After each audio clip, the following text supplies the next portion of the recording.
Have you ever wondered where the absolute limits of human survival truly lie? On today's world map, even when almost every corner seems connected, there are still places where isolation reaches an extreme level.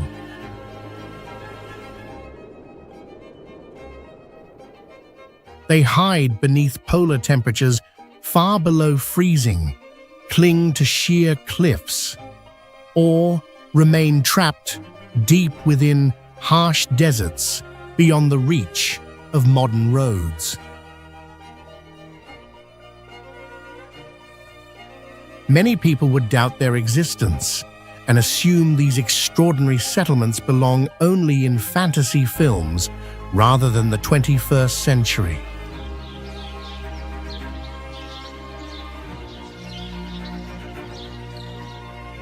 Today, join us as we cross every geographical boundary to explore the most isolated places on Earth, where this incredible journey officially begins.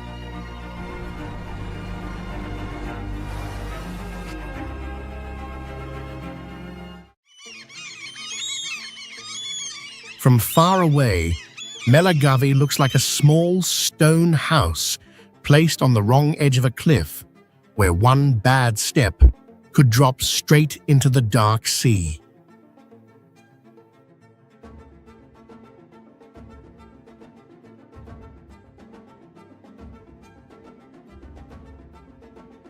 The water below lies on a fault zone, stretching about 1 inch every 2 years, leaving the rock around the lighthouse under quiet seismic pressure.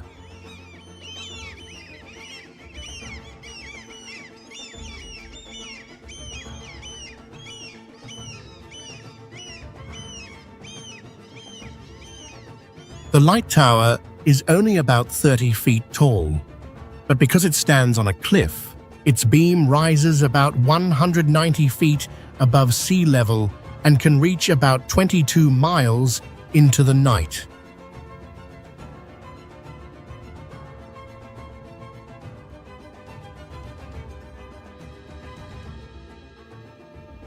Right below the cliff, rising wind from the sea can become violent, while the water drops quickly into a trench more than 2,950 feet deep.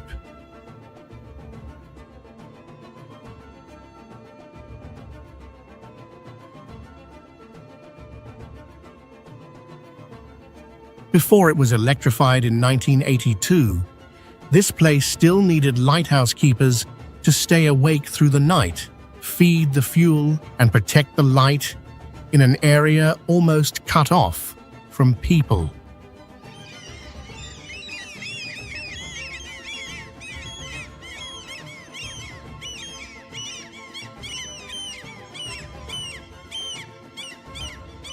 When Melagavi flashes exactly once every 10 seconds, it no longer feels like a maritime structure, but like the last house still sending a sign of life from the cliff edge.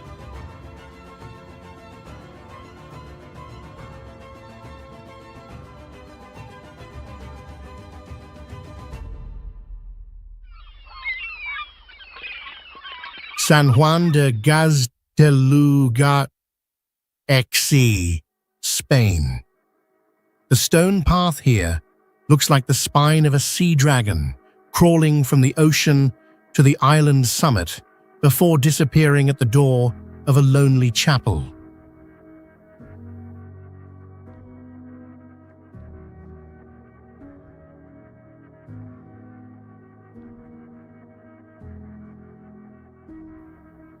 The structure dates back to the 10th century, standing on top of a cone-shaped rocky island and connected to the mainland by only one winding stone bridge.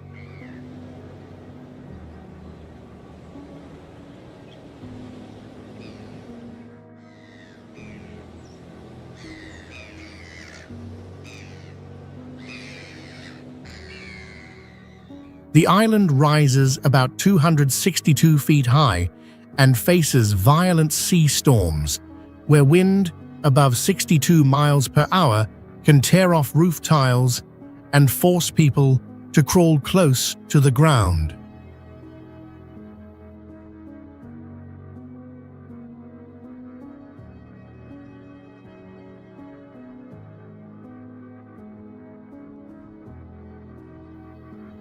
Salt mist is blown all the way to the summit and works like an invisible acid, slowly eating the stone mortar and making metal rust very quickly.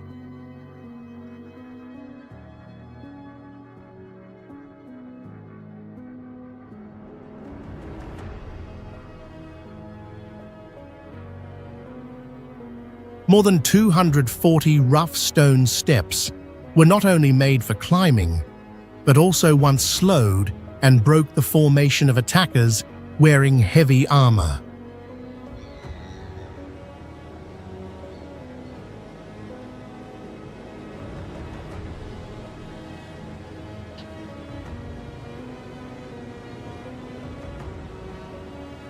After about 1,000 years of burning, raids, and lightning strikes at sea, the chapel on top still clings to the rock, like the last human mark before the violent ocean.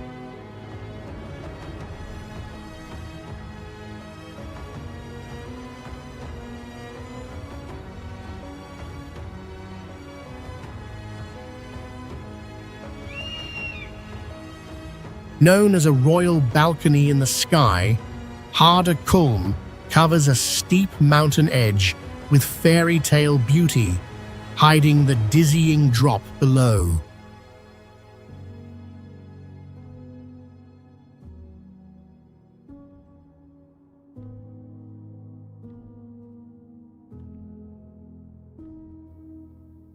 To reach an altitude of more than 4,265 feet, visitors ride a rail funicular over 100 years old that climbs along the mountainside.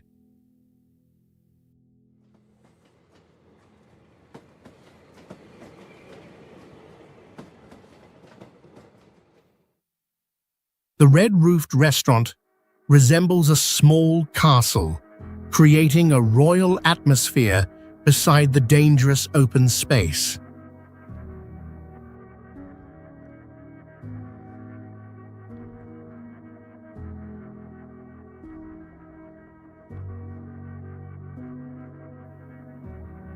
That illusion disappears on the steel platform, extending beyond the cliff like the bow of a ship, where a glass floor forces visitors to look into the deep forest below.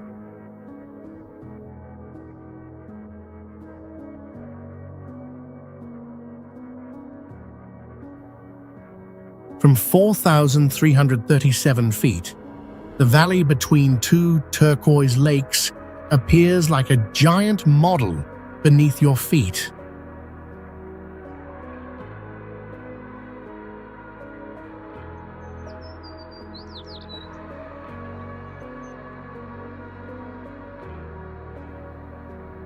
Across the horizon, three icy mountains higher than 13,123 feet form a white wall, reminding humans how small they remain before nature.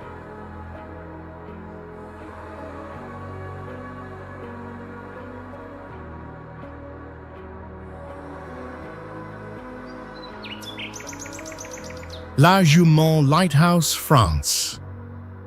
Just one step outside at the wrong moment was enough to turn La Jument into the most famous life or death lighthouse photograph in history.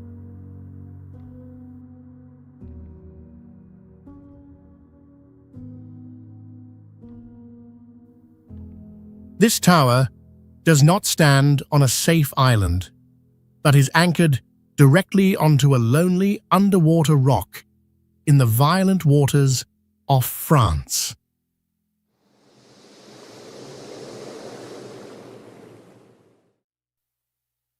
When powerful storms arrive, the entire structure can disappear behind towering walls of white water, leaving only a faint light struggling through the darkness.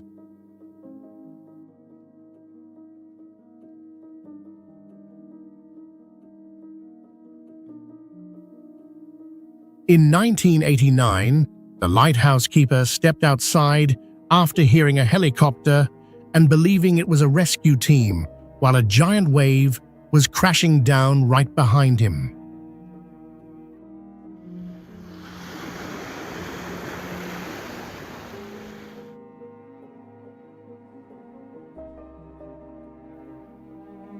He was lucky enough to step back inside at the last moment, but former keepers describe storms here as making floors shake, furniture crash to the ground, and waves explode against the tower like being trapped inside a giant metal barrel.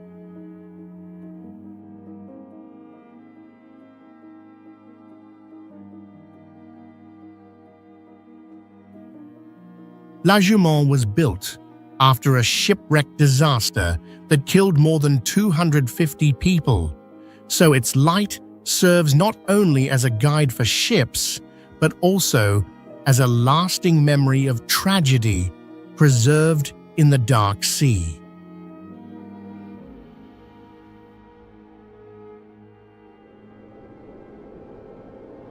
Kulusuk, Greenland.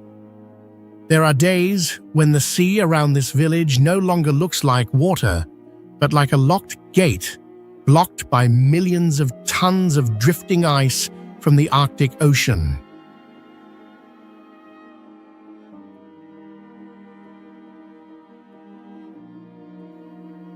For up to 9 months each year, giant ice masses surround the island, while freezing winds can exceed 124 miles per hour, turning life here into a constant struggle against ice and storms.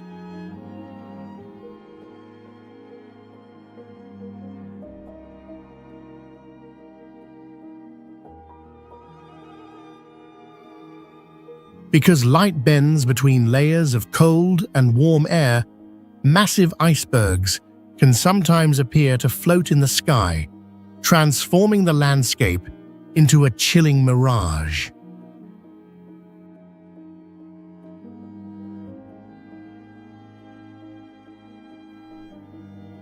The brightly colored houses were not painted only for beauty, but also to help people recognize where to go during white blizzards, when the boundary between land, sky, and sea completely disappears.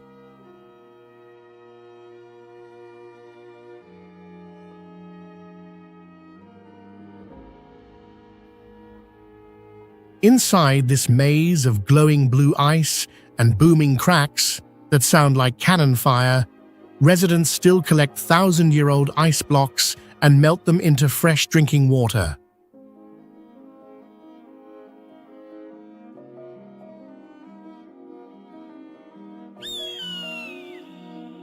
Between two cliffs separated by an ancient fault, the orange rooftops are pressed into such a narrow gap that the entire village appears trapped inside a giant crack.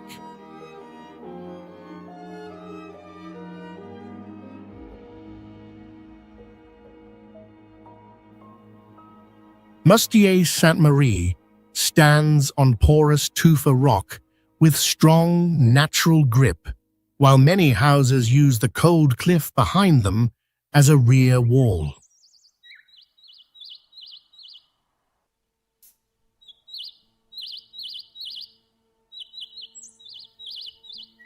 Because the two rock walls block much of the sky, the village receives sunlight later and loses it several hours earlier than the lower land outside.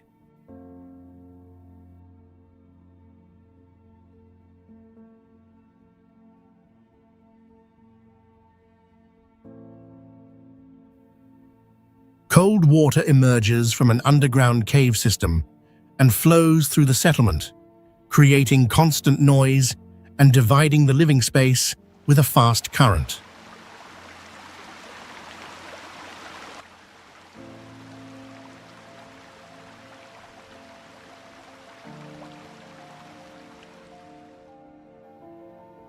To reach the sacred site above, earlier residents carved 262 stone steps along the steep slope, where a single slip could send a climber into the abyss.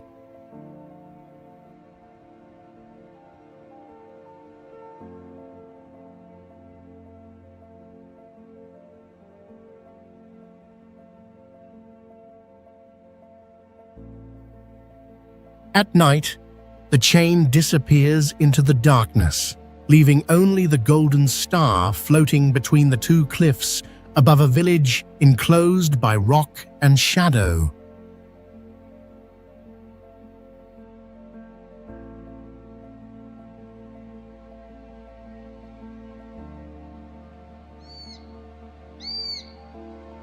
Fastnet Rock Lighthouse, Ireland. In the white foam of the North Atlantic, this lighthouse looks like the last stone nail pinning humanity to the edge of the ocean.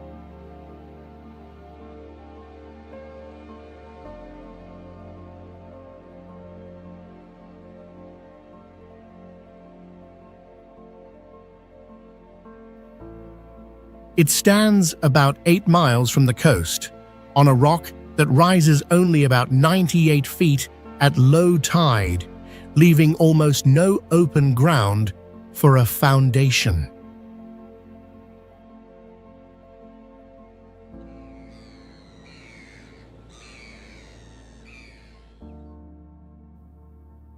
This sea area often faces storm winds above 99 miles per hour and waves carrying enormous force, strong enough to crush any weak structure.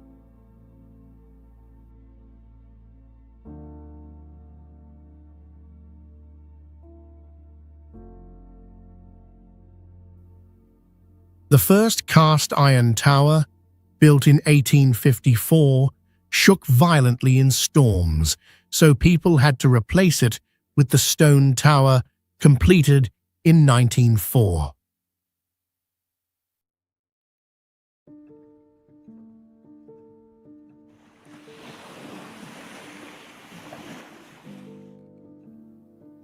The current structure was built from 2,074 granite blocks weighing about 2 to 3 US tons each, with a curved base that lets waves slide upward and break apart instead of striking the tower directly.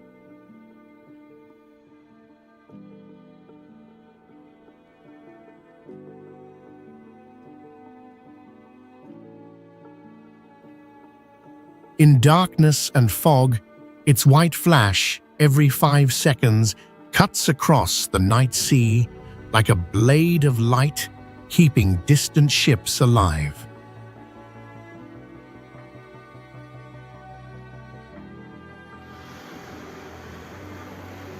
Winter can erase the original shape of St. Joseph North Pier, turning the lighthouse into a spiked mass of ice like a frozen creature standing in a white wasteland.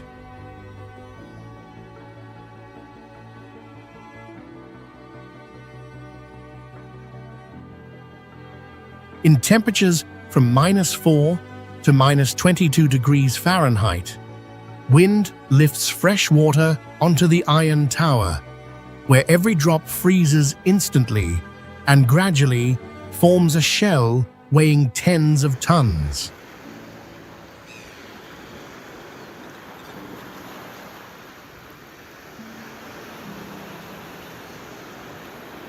Winds above 62 miles per hour force the ice to grow sideways, creating sharp spikes 7 to 10 feet long that turn the area around the tower into a slippery and dangerous maze.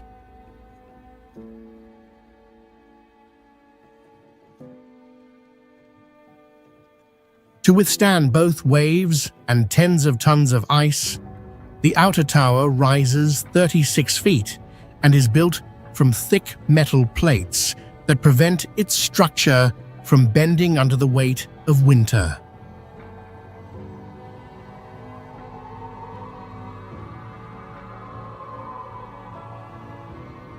Whenever waves cover the pier, the raised iron catwalk becomes the only route for keepers to reach the tower without being swept into the freezing water below.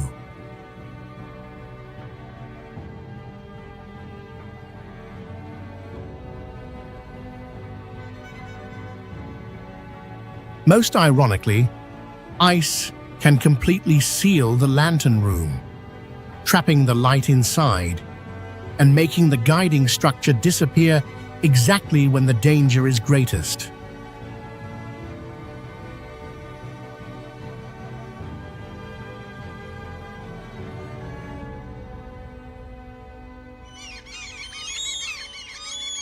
Monsell Sea Forts, United Kingdom. Offshore, in the cold grey spray, the whole group of forts rises like a herd of dead iron monsters standing still on thin legs in the sea.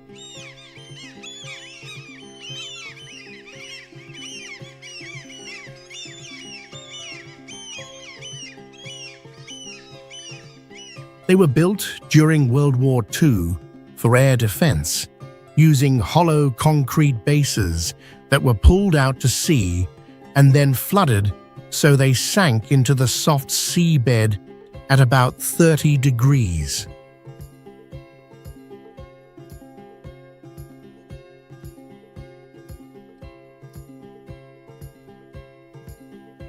Each group had 7 separate towers, each weighing about 300 tons, once linked by hanging steel bridges, so if one tower fell, the others could keep fighting.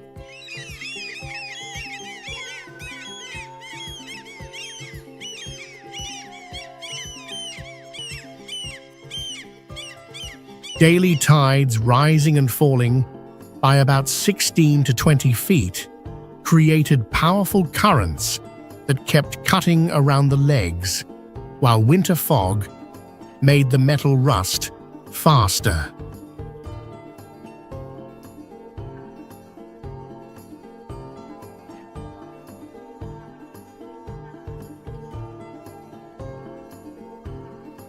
After the military abandoned them, these ghost towers were once taken over by pirate radio stations, turning the isolated scrap field into a rebel base beyond mainland law.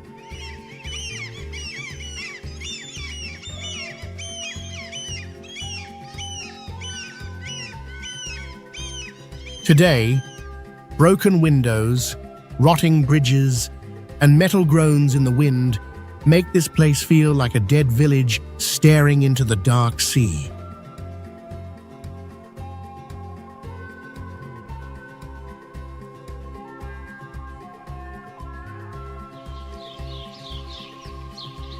Nepal Van Java, Indonesia. On a volcanic slope so steep, it seems impossible to live there. Thousands of people still build houses stacked above one another like stairways hanging in the clouds.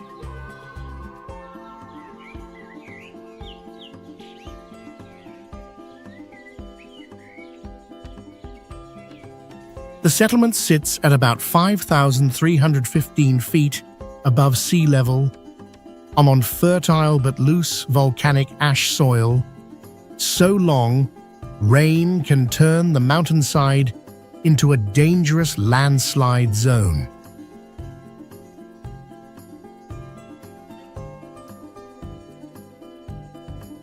The 30 to 45 degree slope makes the roof of one house become the terrace of the house above, while securing each foundation protects not only one family, but the whole row below.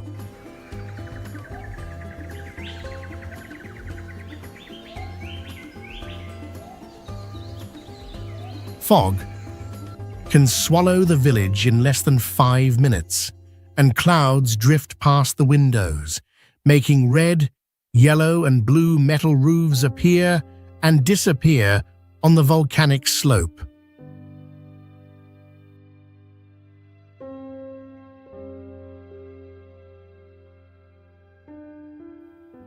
With almost no flat land, residents still grow vegetables on ledges less than 3 feet wide, turning each tiny terrace field into a condition for survival among fog, volcanic ash, and dangerous steepness.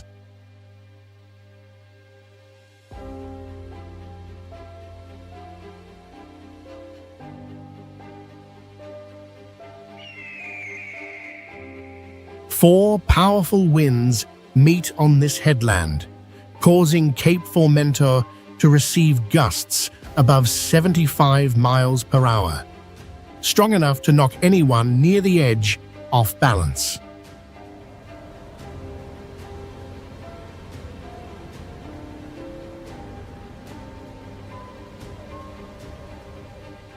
The lighthouse stands on a limestone cliff about 689 feet high, where a fall could last 6 to 7 seconds before reaching the sea.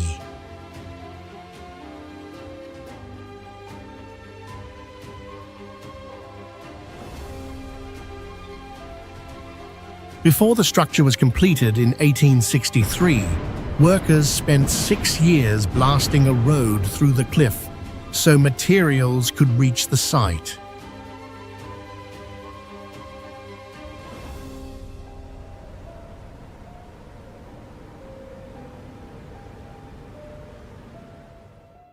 The work was so harsh that the local bishop allowed them to work on Sundays, something almost unacceptable in the 19th century.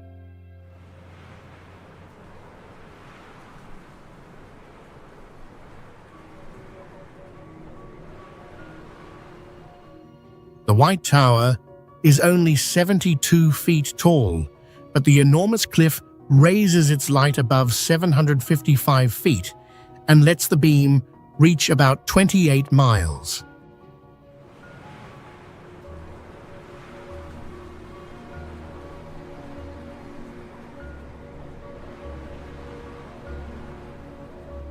Standing out against grey limestone and dark blue water, this lonely lighthouse sits behind low barriers where one sudden gust can turn a wrong step into an unstoppable fall.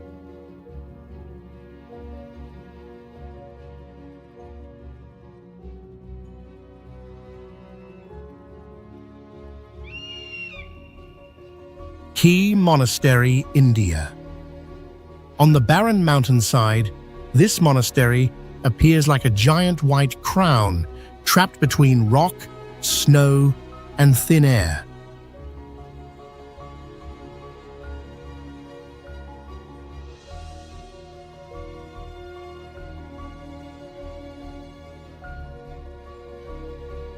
Standing at about 13,668 feet above sea level, the site has only around 60% of the oxygen found in lowland areas, making even normal movement feel exhausting.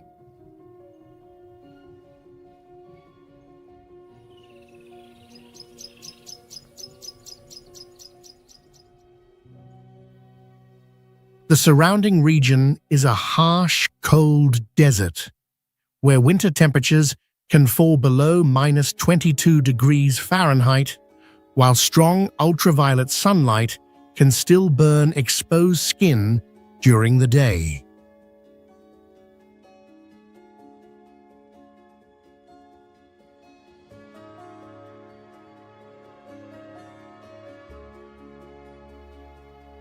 Over nearly 1,000 years, the monastery has survived raids, fires, and earthquakes, yet generations of monks continued rebuilding on top of the old ruins.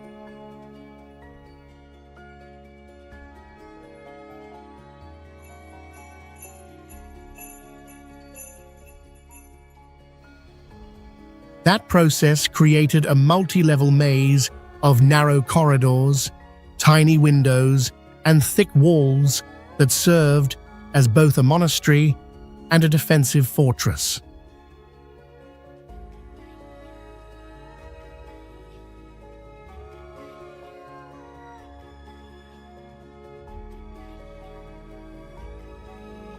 In this isolated mountain world that seems forgotten by time, about 300 monks still live and study here, much as they have for centuries.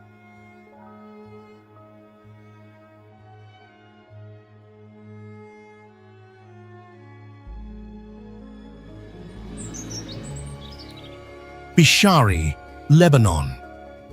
Hanging on limestone slopes between clouds and deep ravines, Bishari appears like a town floating in the cold mountain sky of Lebanon.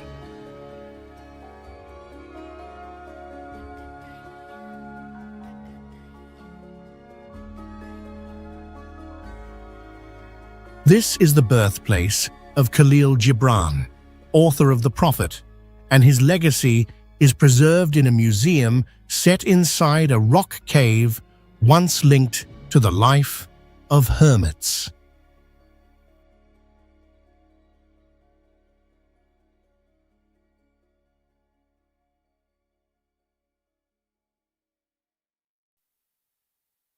The same steep landscape once sheltered Maronite Christian monks who sought refuge in mountain caves to protect their faith during troubled times.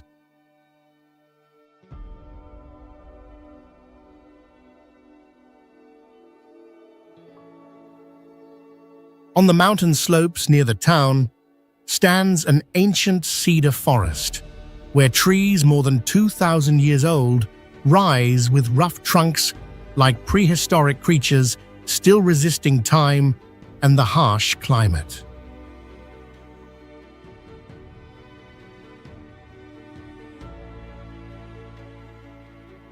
Winding roads beside deep ravines make the journey to Bishari feel more like a pilgrimage for inner silence than a vacation.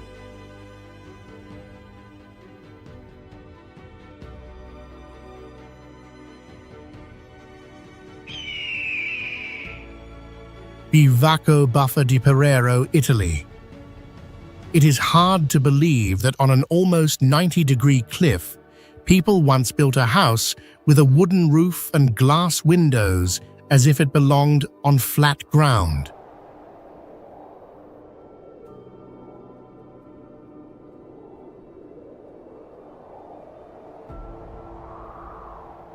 At about 9,055 feet above sea level, this shelter reveals only a small front wall, while everything around it is locked in by sheer vertical rock faces.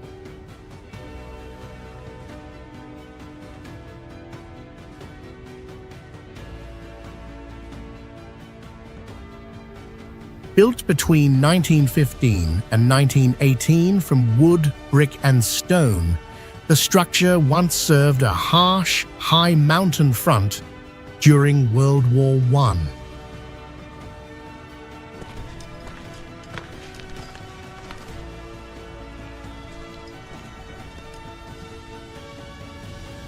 Inside are only 12 simple wooden bunk beds, with no electricity, no running water, and no toilet, while reaching this place requires climbers to cross iron ladders bolted to the cliff, narrow exposed ledges, and the fear of the abyss below.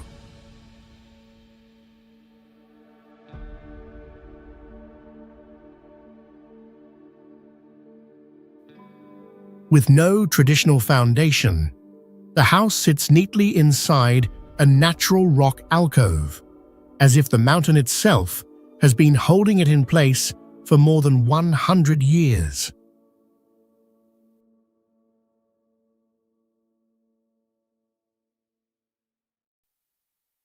After decades of abandonment and roof collapse caused by avalanches and alpine storms, the site was fully restored by Italy's 6th Alpini Regiment in 2022 and now serves as an emergency shelter for climbers.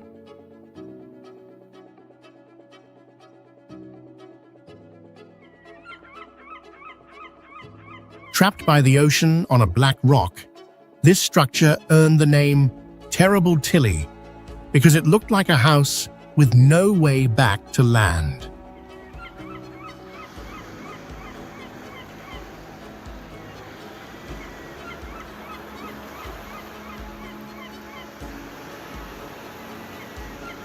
Tillamook stands on ancient lava basalt about 1 mile from shore, where deep water and strong currents make every approach dangerous.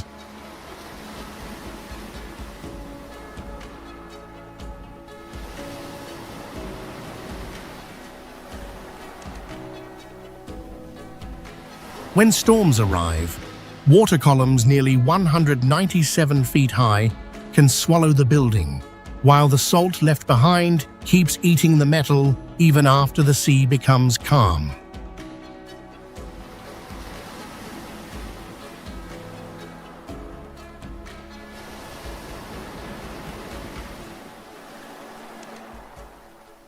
To create a building platform, workers hung from the cliff and used explosives to remove more than 26 feet from the top in powerful winds.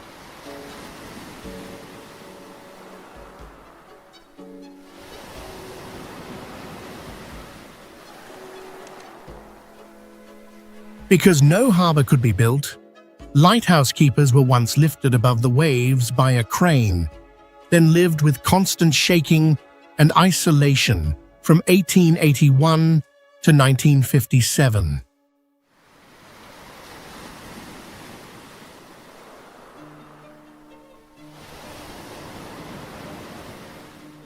After it was abandoned, about 30 urns of human ashes were stored inside, making the lonely house at sea feel even more like a fortress for the dead.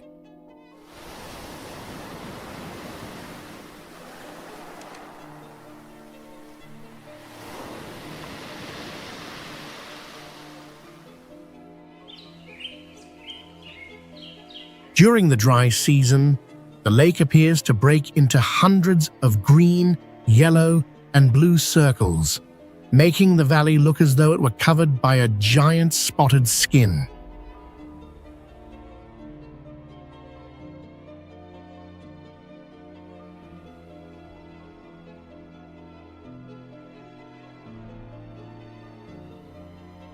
Spotted Lake is a closed lake with no outlet, so every mineral carried into it becomes trapped and grows more concentrated after each cycle of evaporation.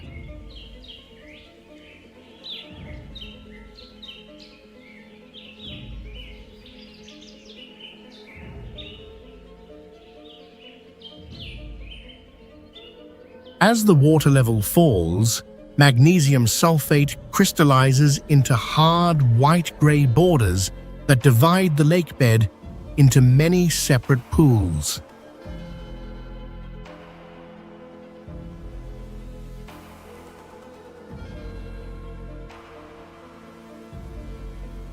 The color of each pool does not come from algae, but changes according to the dominant minerals and the angle of sunlight striking the water.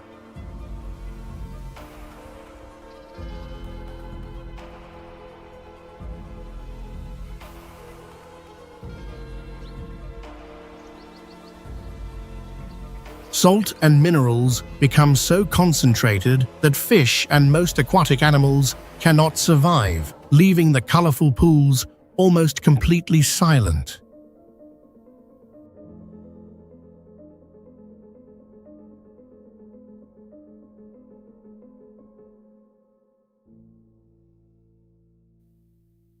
Each dry season, evaporation rearranges the minerals into a new map of colors, preventing Spotted Lake from keeping exactly the same appearance from year to year.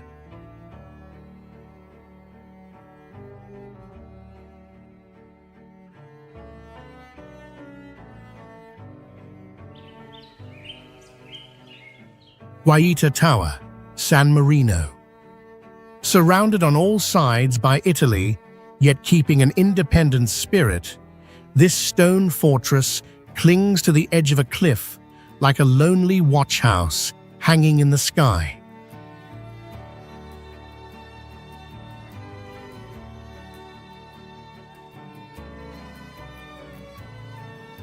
The tower stands on a 20-million-year-old limestone mass at about 2,464 feet high, where the cliff drops almost straight down and turns every approach into a life-or-death challenge.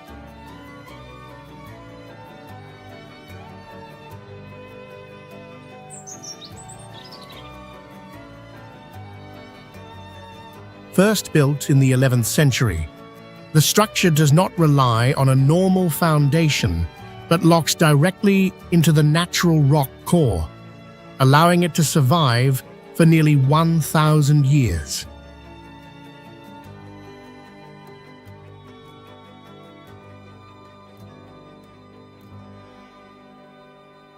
Whenever fog rises and swallows the valley below, the mountain body disappears, leaving the grey fortress floating like a lonely island on a sea of clouds.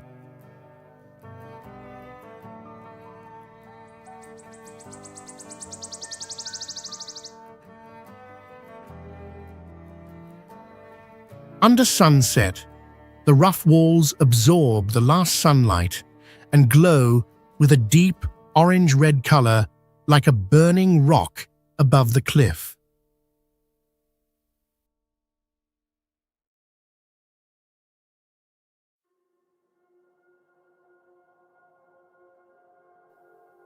From the highest arrow slit, the 360-degree view stretches all the way to the horizon, turning this place into a lonely stone lookout, guarding the living memory of a small nation.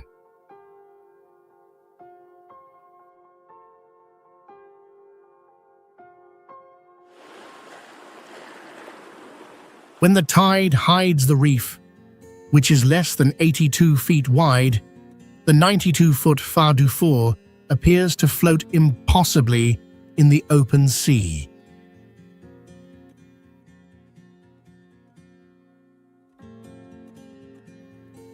During winter, every square foot of its surface can face nearly 3 tons of water pressure, enough for waves to rise and cover the entire lantern within seconds.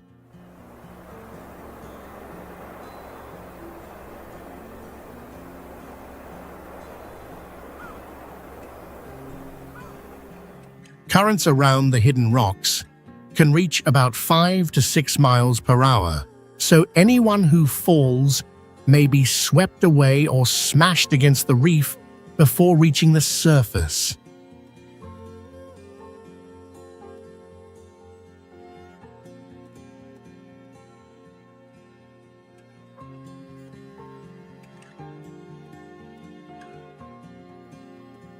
From 1869 to 1874, workers could build for only a few hours at low tide, fitting granite blocks tightly together so the sea could not break the base apart.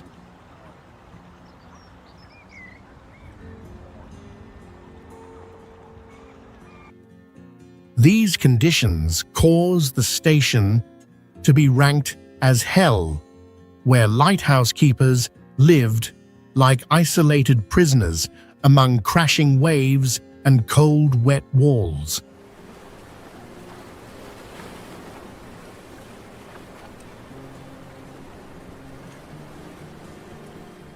After automation in 1993, the door was locked, leaving an empty tower where machines still shine through the violent sea.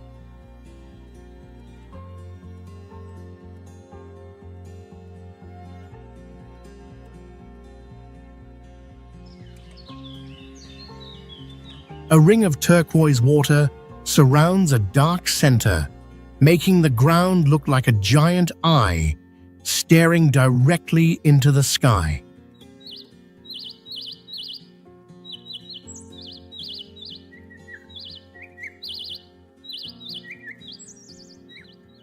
Beneath the pupil of the Cetina River Spring, divers have descended about 377 feet without reaching the end because the tunnel continues twisting deeper into the underground limestone system.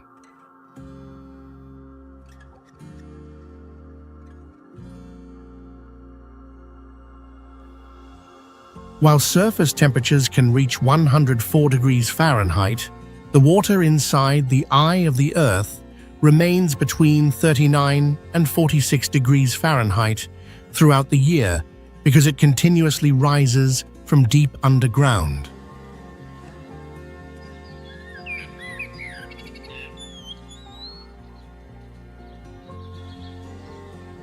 The underwater chasm does not descend like a straight well, but grows wider with depth, forming a huge hollow chamber shaped like an upside-down funnel.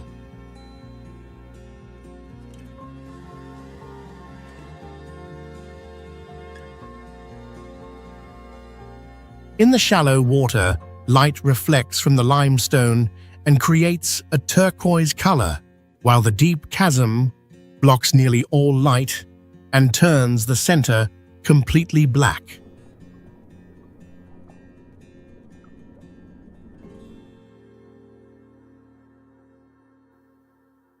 The contrast between the clear, bright water and the dark chasm with no known end makes the Cetina River Spring one of the most mysterious underground landforms beneath Croatia's limestone.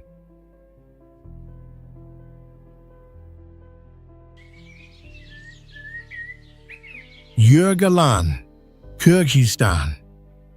In a high mountain basin where the weather can change in 15 minutes, this valley was once a broken coal town before being pulled back from darkness.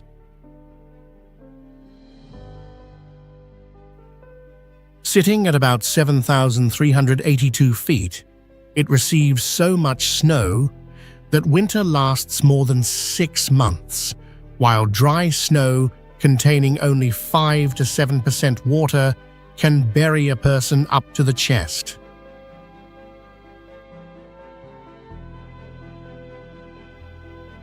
The air holds about 25% less oxygen than at sea level, making the cold drain strength faster, while the fractured terrain is still slowly lifted by tectonic forces below.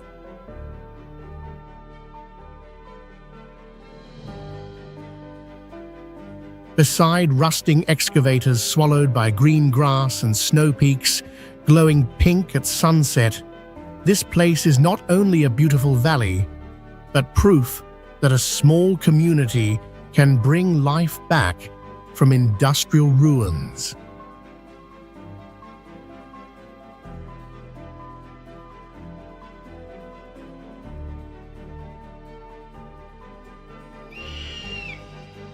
Refuge des Cosmiques, France. On the edge of frozen rock, this place looks like a small metal house hanging between thin sky and a bottomless snow abyss.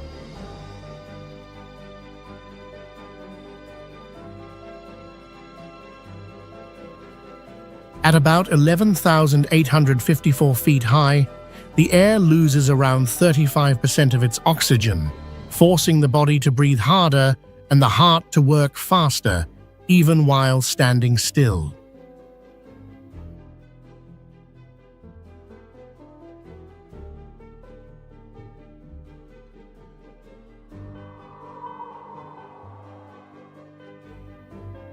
Summer nights can still drop to between -4 and -22 degrees Fahrenheit, while storms above 93 miles per hour can turn one wrong step into a disappearance in the ice.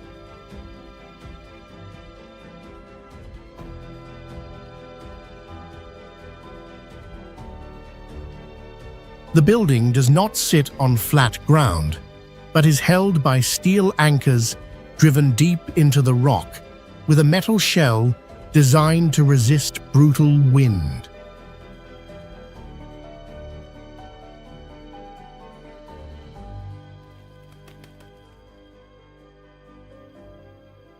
Around it are giant ice towers and glacier cracks dozens of feet deep, where smooth white snow can hide a deadly trap.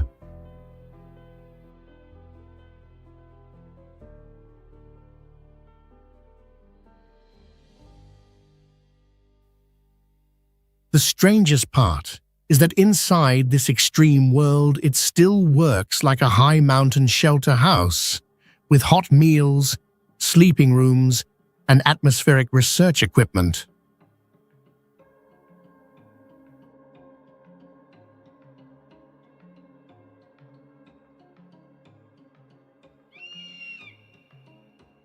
Clinging to the rocky edge between clouds and ice, Capana Regina Margarita looks as though one small shift could send it falling straight into the abyss.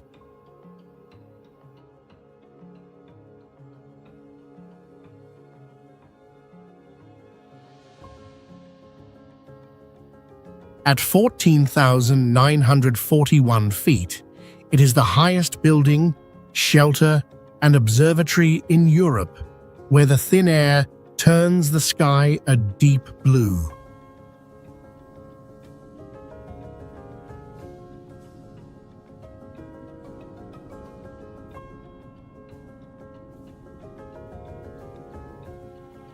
The entire structure is secured by steel cables drilled deep into the rock to withstand winds powerful enough to lift the building.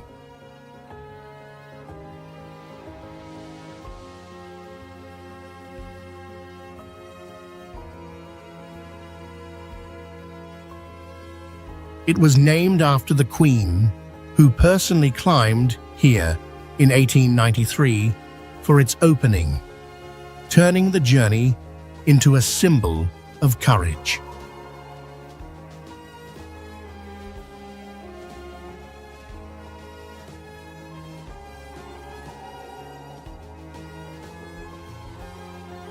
When it was rebuilt in 1980, every wooden beam, copper panel, and bolt had to be transported by helicopter and assembled beside the cliff.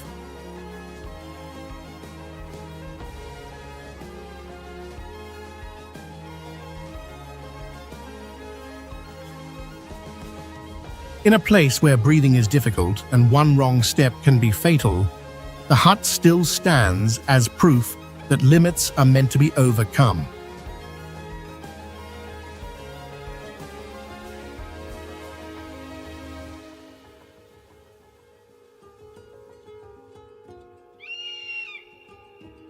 Refugio Nuvolao stands on a rising block of rock that suddenly ends in a vertical drop thousands of feet deep.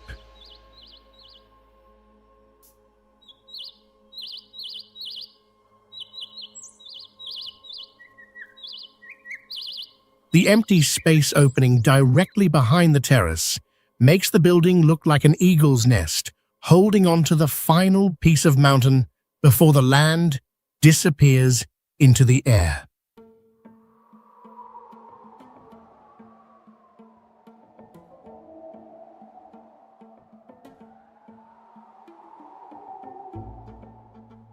Its walls were built from stone taken from the site, while more than a century of wind, snow, and rain has blended the shelter into the mountain. Bash!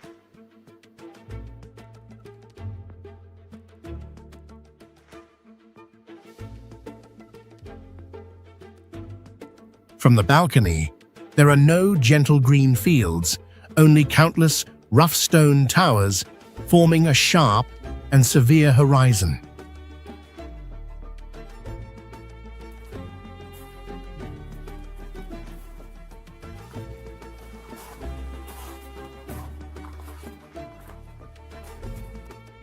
Inside, narrow shared rooms and tightly packed bunk beds show that this place was built for survival rather than comfort.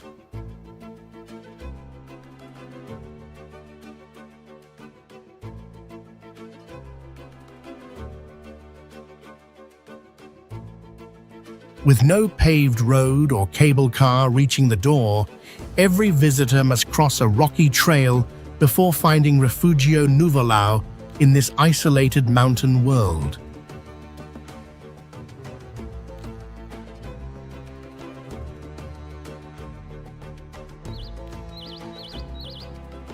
Iquitos, Peru. Swallowed by tropical rainforest, this massive city is one of the rare places with more than 500,000 people, but no road access to the outside world.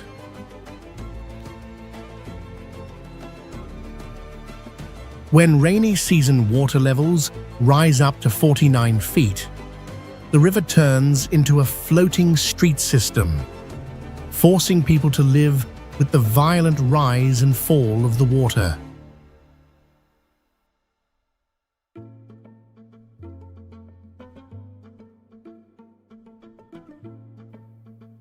In 90-degree Fahrenheit heat and nearly saturated humidity, daily life happens among sweat, mud, insects, and small boats moving through the cloudy brown water.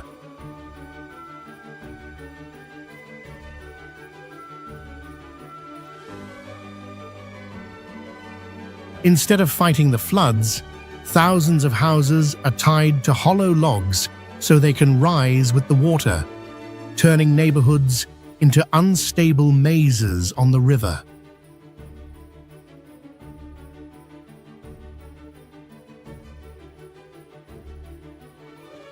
Isolated between forest and mud, this place still survives through ocean-going ships that travel 1,864 miles deep into the continent, bringing supplies so riverside communities can continue living.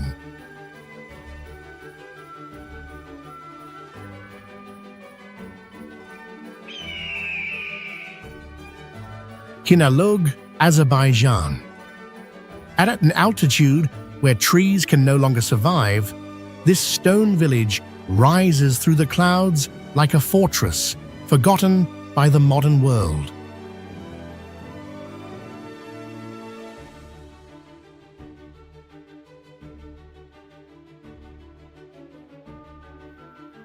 Sitting about 7,700 feet above sea level, the air here is far thinner than the lowlands, while winters can last up to 9 months with temperatures falling to negative 22 degrees Fahrenheit.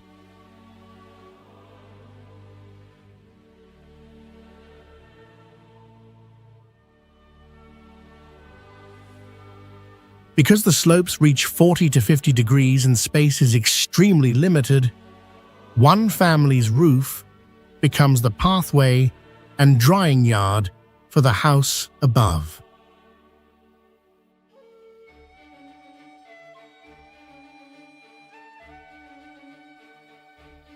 With no trees for firewood, residents dry animal dung on stone walls for fuel, turning what seems useless into a vital source of survival during the frozen winter.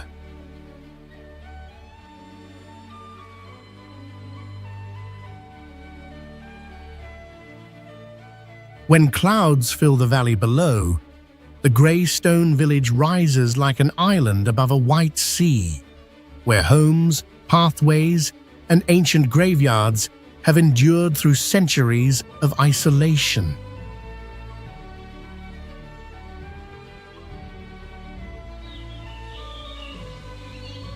Hasron, Lebanon.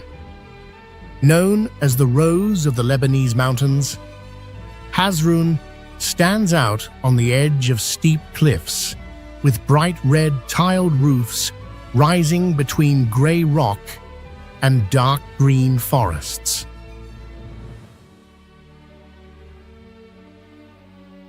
Resting high between clouds and deep drops, this ancient town still preserves centuries-old stone houses and narrow roads winding along the mountainside.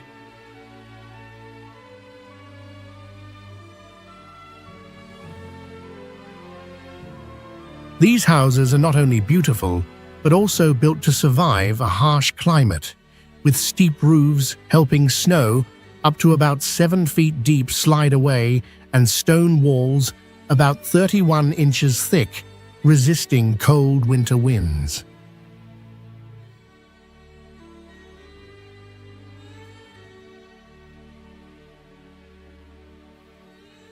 From the edge of the town, visitors can look into a ravine more than 2,625 feet deep, where sheer cliffs and low clouds make Hazroon feel like a natural fortress hanging above empty space.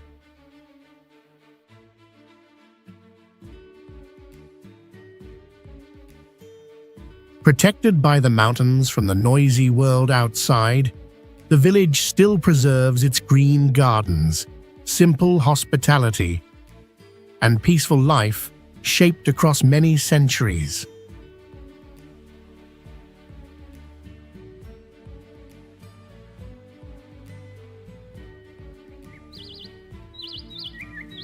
Dunluce Castle, Ireland. Suspended between ocean winds and the empty drop below, this is the kind of place that makes people wonder why anyone chose to live here.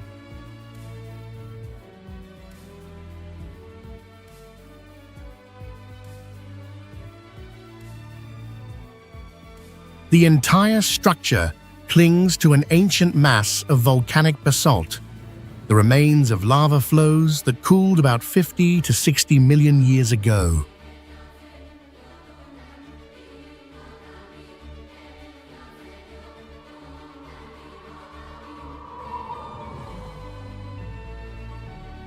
The ground beneath it rises more than 98 feet above the sea and constantly faces salty air and winter winds exceeding 62 miles per hour from the open ocean.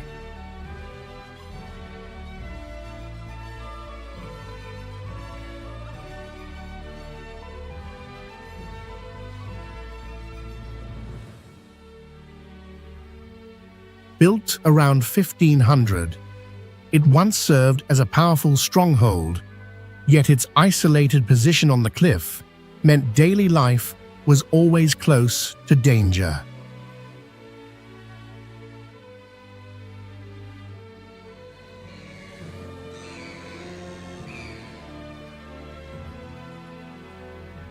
The most famous disaster happened when part of the cliff suddenly collapsed during a storm, dragging the great kitchen and several people into the sea, while only one boy survived.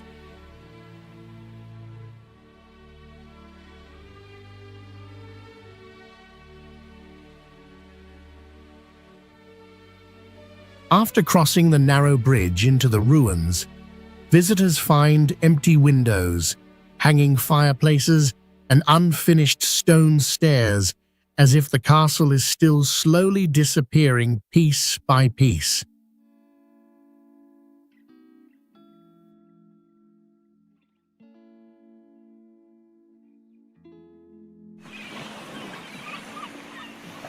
A calm-looking sea can suddenly produce sleeper waves that sweep across the cliff edge and pull anyone standing nearby into the cold water below.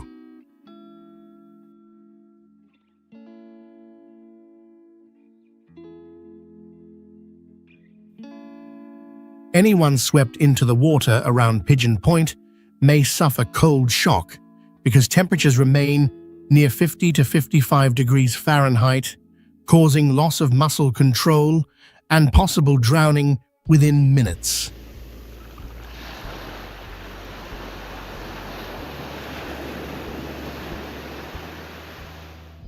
This dangerous coast destroyed the carrier pigeon in 1853, and that disaster later gave Pigeon Point Lighthouse its name.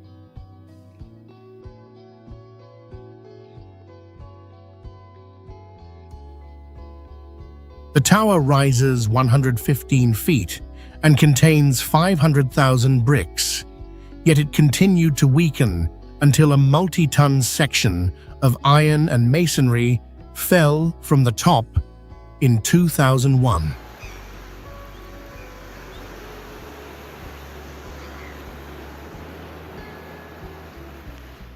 Before automation, keepers carried fuel up 144 steps every day to operate a Fresnel lens weighing more than 2,200 pounds and containing 1,008 hand-polished prisms.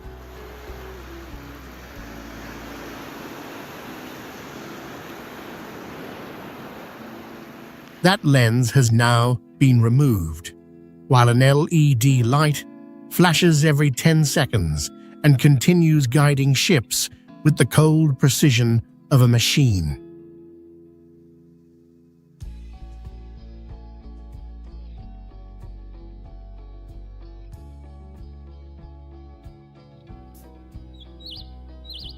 Seen from the valley, Liechtenstein Castle appears to rise directly from the mountain edge, with its foundation standing 2,680 feet above sea level beside a drop of more than 820 feet.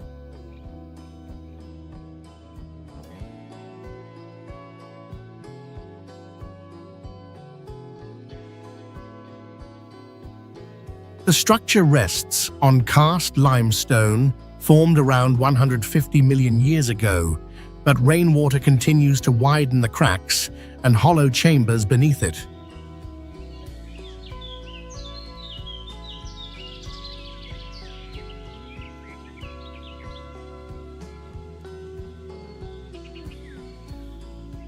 Its completely exposed position allows winds rising from the valley to exceed 62 miles per hour, gradually wearing away the mortar and weakening the outer walls.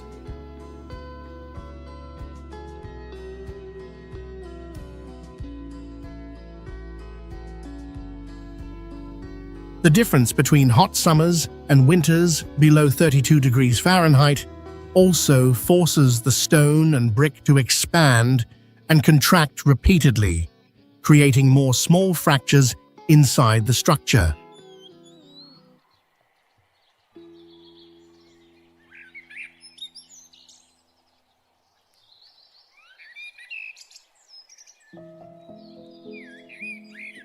Ironically, the castle was built in 1840 from the inspiration of Wilhelm Hauff's romantic novel Liechtenstein, published in 1826, directly above the ruins of two earlier strongholds.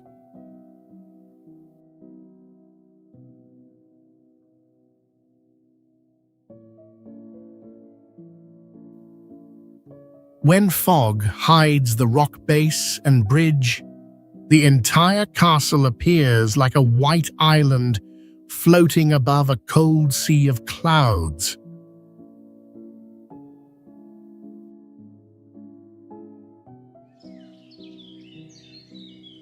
Flåm, Norway. At the inner end of a fjord system reaching 127 miles inland, this village is surrounded by rock walls rising more than 3,281 feet, leaving it with almost no direct sunlight for months in winter.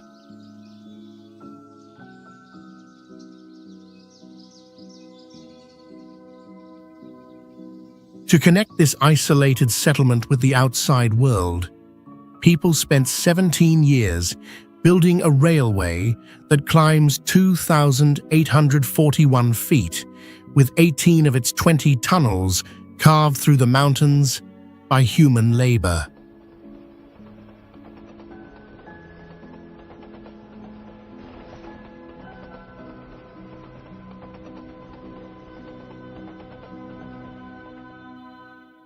Because the slope is so extreme, every train must carry 5 independent braking systems to avoid plunging into the ravine below, where waterfalls 328 feet high roar through the valley.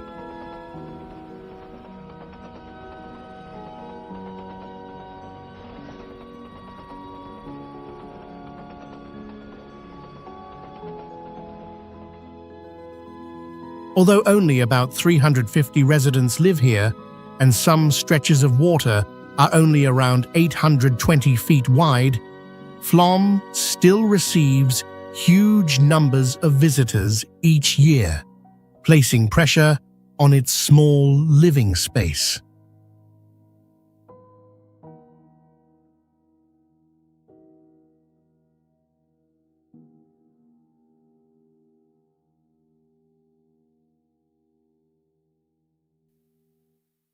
Because ship pollution is difficult to clear from fjords enclosed by mountains, Norway began applying direct zero-emission requirements from 2026 to certain passenger vessels entering the protected area.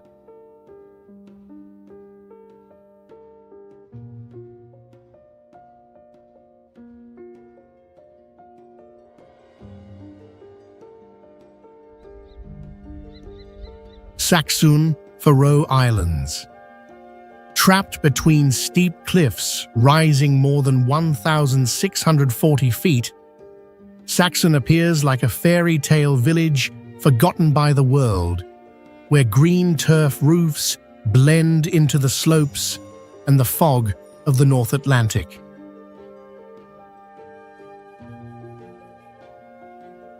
The silence here becomes absolute as the village maintains fewer than 10 residents, placing its population density among the lowest on the planet.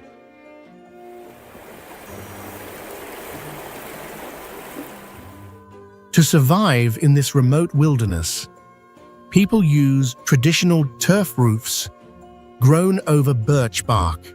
When soaked with rain, each square foot of roof can weigh more than 41 pounds, helping hold the houses down against violent storms.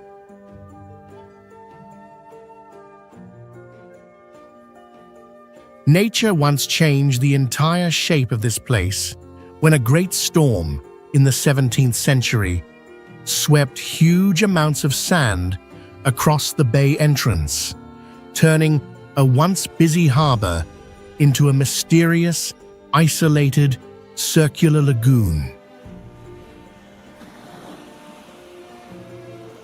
Today, that lagoon moves like a magical illusion of the tide. When the water falls, it opens a smooth white sand avenue leading straight to the ocean. And when the tide rises, it becomes a giant mirror reflecting the gray sky.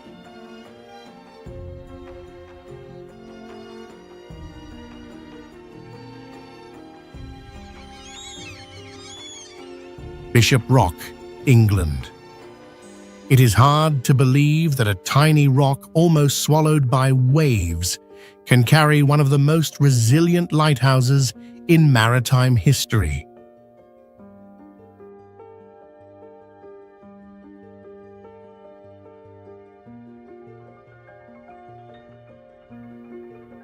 Bishop Rock is only about 151 feet long and 52 feet wide, and Guinness recognizes it as the smallest island in the world, with a man-made structure on it.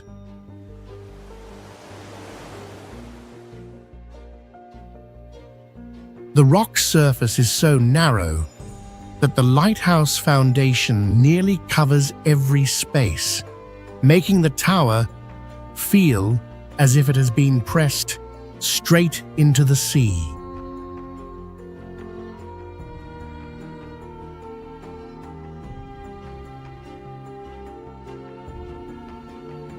At the lowest tide, the natural rock rises only about 13 feet above the water, but during violent storms, waves can cover the entire island.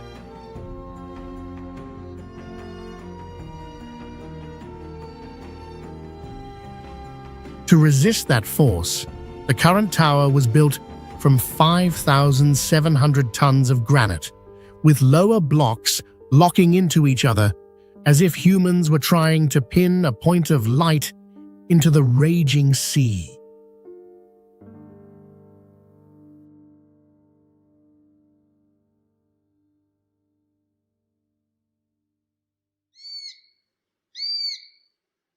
Masada Fortress, Israel.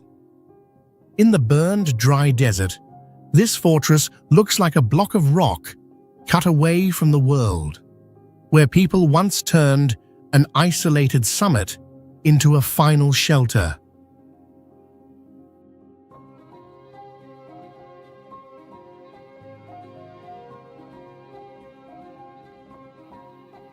Rising about 1,480 feet above the water below and surrounded by sheer cliffs, it was almost impossible to reach through a direct attack.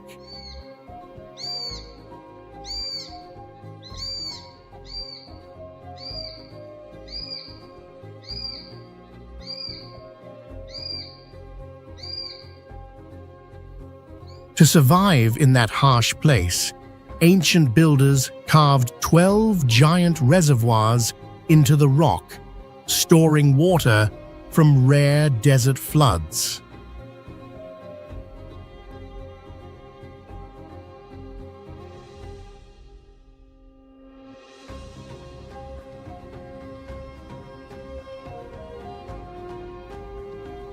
Even visitors who want to reach the top today must climb a narrow dirt path about 1 mile long, twisting under harsh sun and sometimes taking up to 2 hours.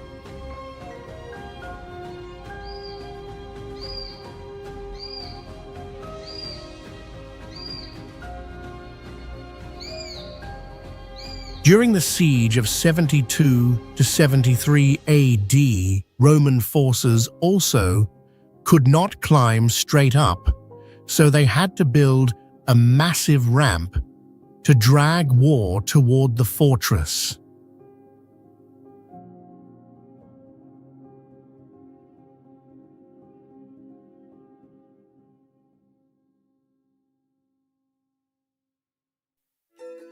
Nearly 2,000 years later, the siege marks are still carved clearly into the desert floor, as if this place never escaped the memory of its final battle.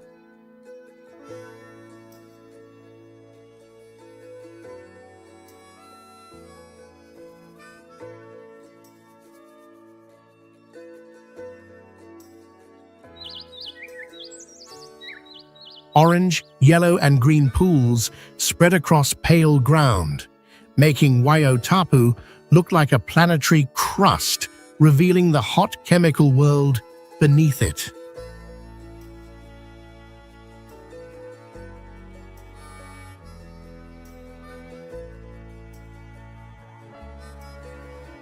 Deep underground, groundwater passes through rock heated by magma to about 572 degrees Fahrenheit, building heat and pressure before rising through cracks.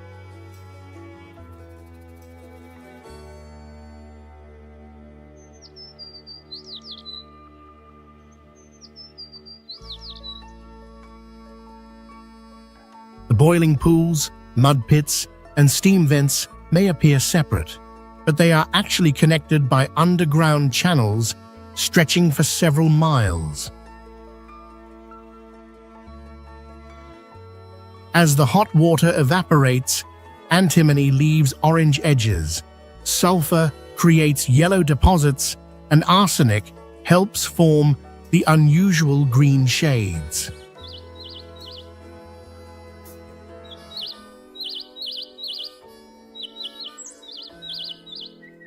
Some pools have a pH near 2 and temperatures high enough to destroy living tissue, showing that their bright appearance hides an extremely corrosive environment.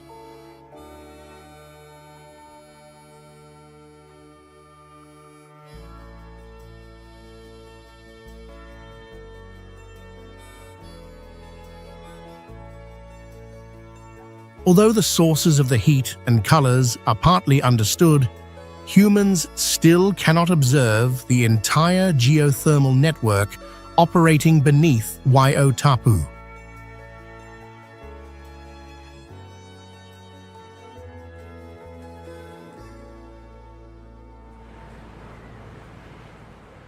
Looking like a round iron lid 161 feet wide floating at sea, Spitbank Fort has no beach or trees, only a low grey wall enclosing a small courtyard.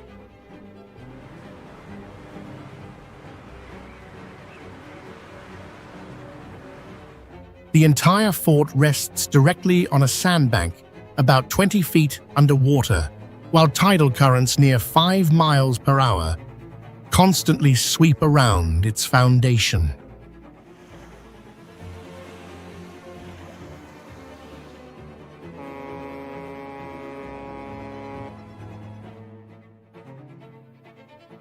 Its outer surface is covered with iron armor, 15 inches thick, while granite walls up to 15 feet wide make the structure resemble a giant tank standing still on the water.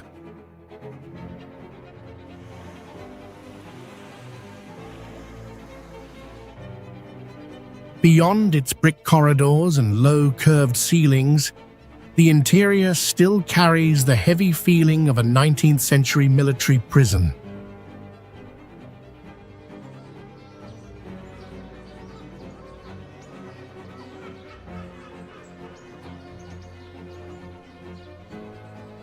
Its isolation also shaped its water supply, because the people inside once pumped fresh water from a well-drilled 394 feet through rock beneath the seabed.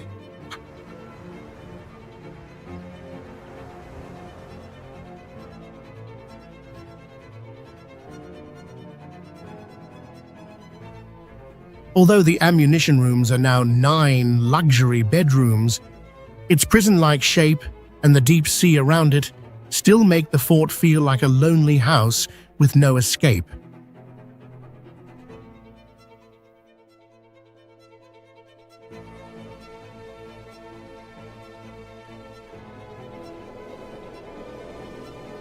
Inari, Finland. In a land so sparsely populated that humans almost disappear from the map, nature is what truly decides how people survive inside the Arctic Circle.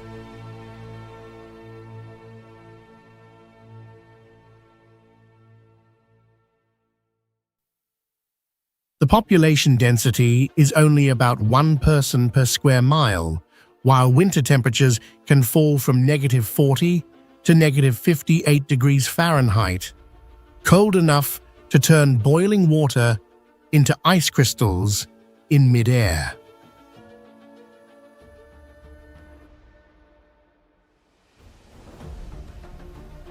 This area has a water system covering more than 386 square miles with thousands of islands, but winter turns the surface into ice up to 3 feet thick, strong enough to support heavy machines.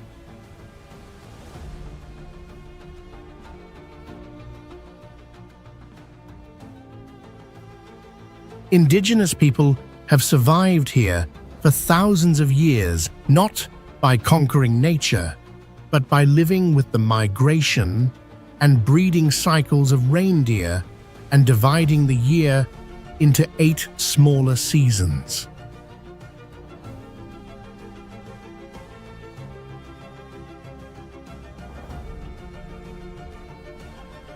During 50 days of polar night, snow glows with a cold blue light like an alien planet, while for more than 200 nights each year, the northern lights stretch across the sky like a sign of life over the frozen land.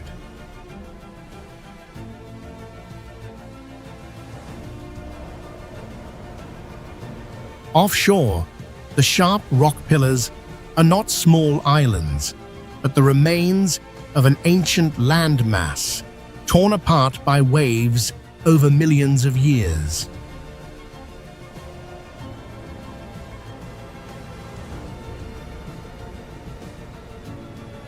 Nugget Point receives ocean winds above 62 miles per hour because nothing blocks them, strong enough to knock a person off balance near the edge.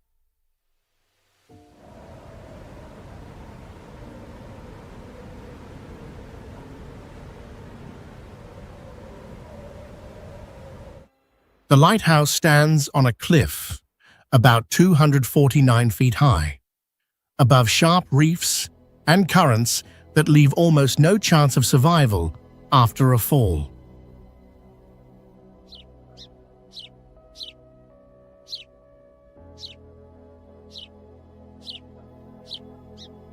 More dangerously, the fragile sedimentary rock is still being cut away by waves, causing the cliff beneath the foundation to retreat farther inland.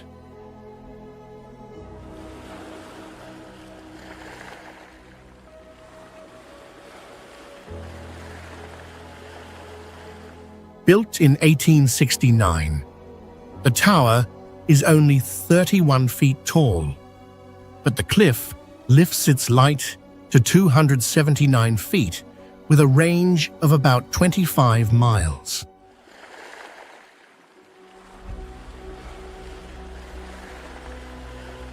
Before roads existed, storms often blocked supplies for weeks, leaving the keepers isolated inside a white house surrounded by black rock and violent water.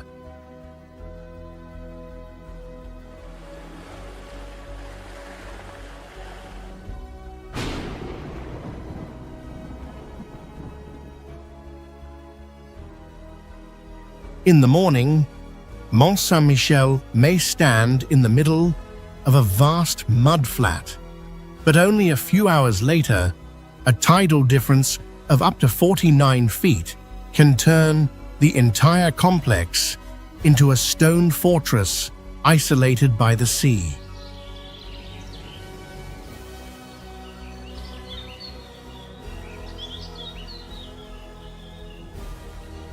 The water moves at only about 4 miles per hour, yet the bay is so flat that it can cover nearly 9 miles of mud and cut off the return route before walkers recognize the danger.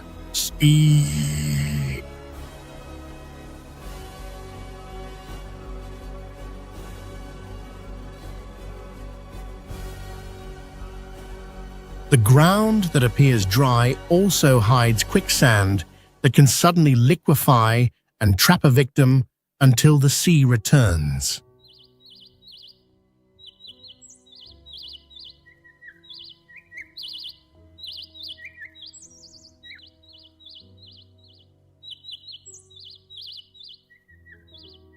On a granite rock that survived millions of years of erosion, people spent more than 500 years pulling heavy stones up steep slopes to build this medieval complex.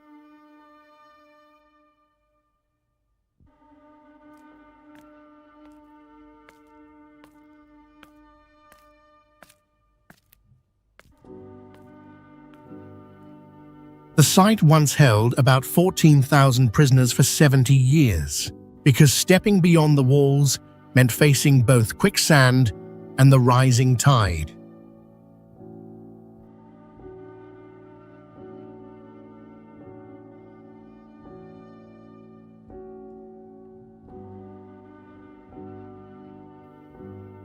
Although millions of tourists visit, only around 30 to 40 people live here permanently, and when the water rises, the entire mountain stands alone in the sea, separated from the mainland by water.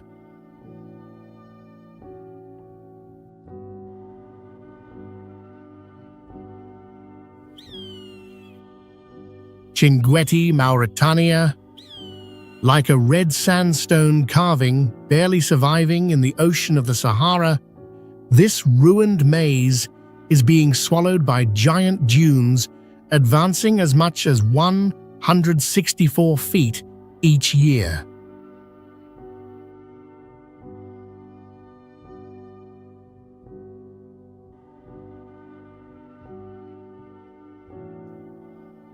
Trapped in the frightening isolation of thousands of miles of empty desert, this place is a brutal furnace that heats everything to 122 degrees Fahrenheit by day, then drops close to freezing after nightfall.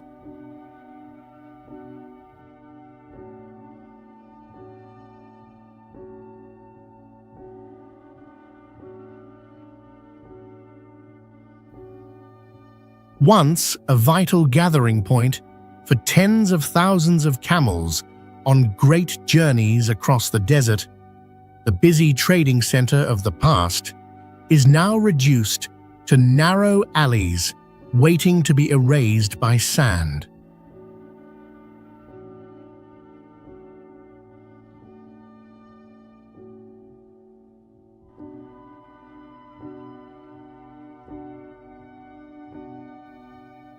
Despite this dying land groaning beneath violent sandstorms, generations of local families still refuse to leave, guarding more than 6,000 ancient manuscripts from the 9th century as they slowly decay.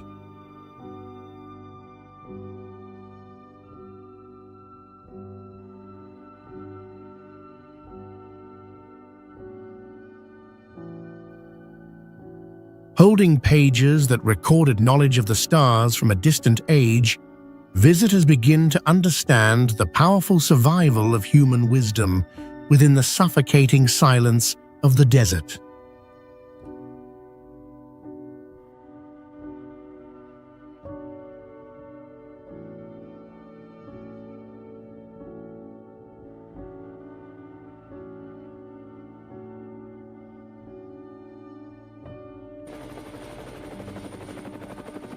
Three Drangaviti Lighthouse, Iceland. Between the Black Ocean and violent wind, this lighthouse looks like a tiny white nail driven into a stone needle piercing the sea.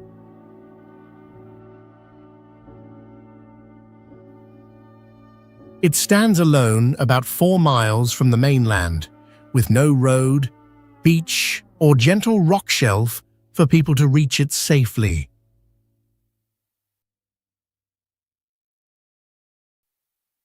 With nothing to block the wind, gusts above 62 miles per hour can turn one slipping hand on the vertical cliff into a disaster with no second chance.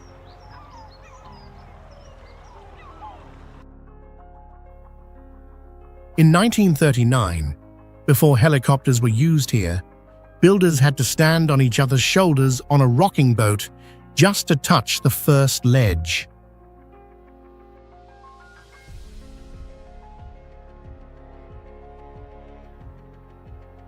The most terrifying part is that this place has no real escape, because once bad weather stops a helicopter from landing, a person is almost trapped between vertical rock, rolling waves, and the grey sky.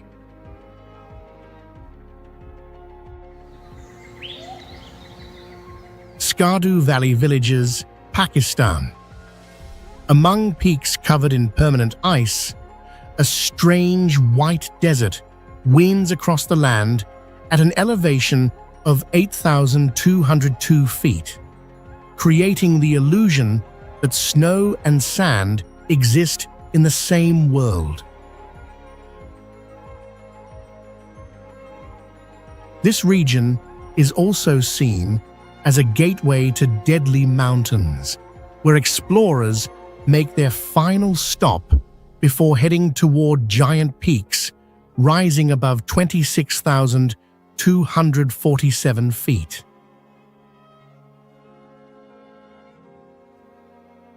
To survive in this harsh environment, local people build homes from stone mixed with wooden beams, a flexible design that helps the structures endure ground shaking.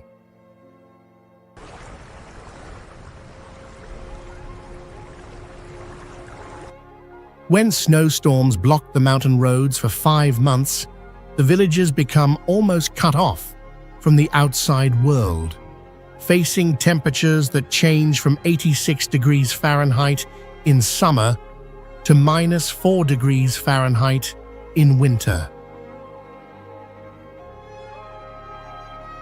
This makes the landscape both magnificent and fragile, with bright apricot orchards clinging beneath barren cliffs, while desert dust rises from the valley and leaves brown-gray marks across the white snow.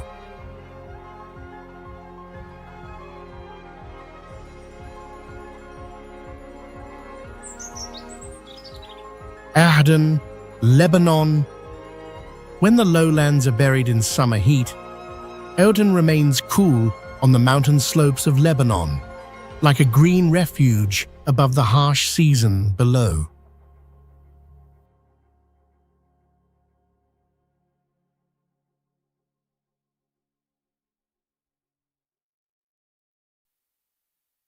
Because of its gentle climate, this town has long been a famous summer retreat where elegant villas stand beside red-roofed stone houses and old churches of the Maronite Christian community.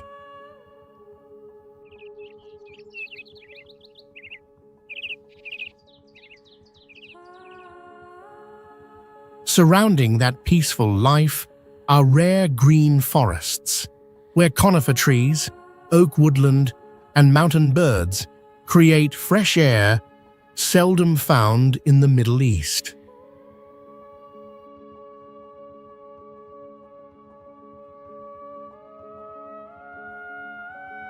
The scenery of Aden continues to change with the seasons, from slopes bright with wildflowers in spring and lively summer nights filled with food to winter snow covering rooftops and mountain roads.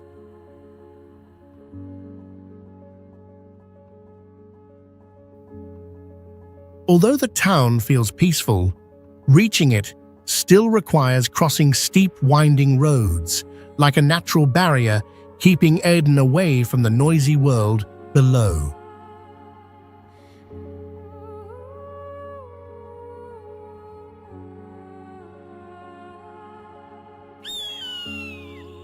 Without the dark beauty of snow and ice, Bergasthaus Scheffler hides its danger beneath a green landscape that appears completely peaceful.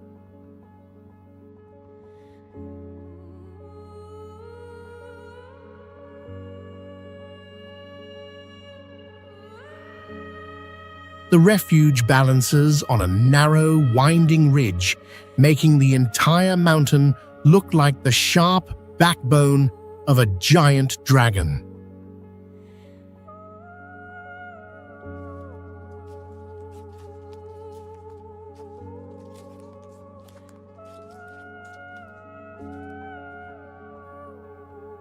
The mountain's uneven shape creates a powerful visual illusion. One side has gentle green meadows, while the other suddenly breaks into an almost vertical cliff.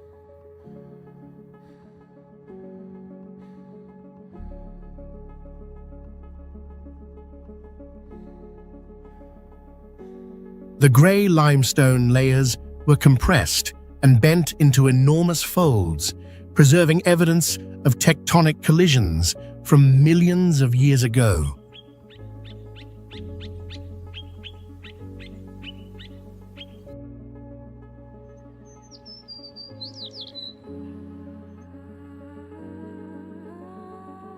At night, the vast landscape outside is replaced by a crowded shared room, closely packed beds, and wooden floors that creak with every movement.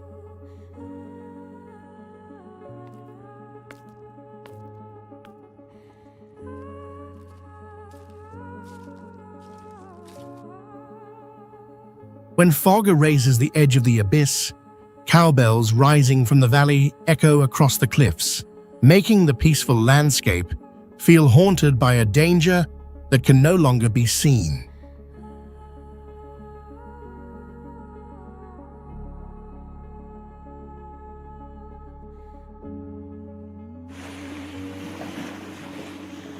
The southernmost point here offers no warmth, but reveals a rocky headland, more than 1 billion years old, stripped bare by glaciers and exposed directly to winter storms.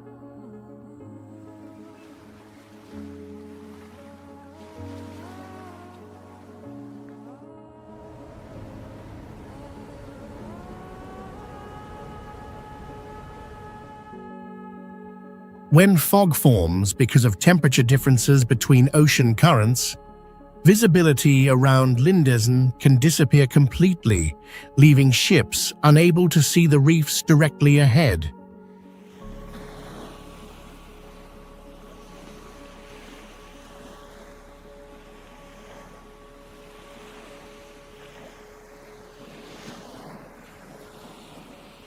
The danger increases during winter, when winds above 67 miles per hour drive seawater up the tower and make it difficult for anyone outside to keep their balance.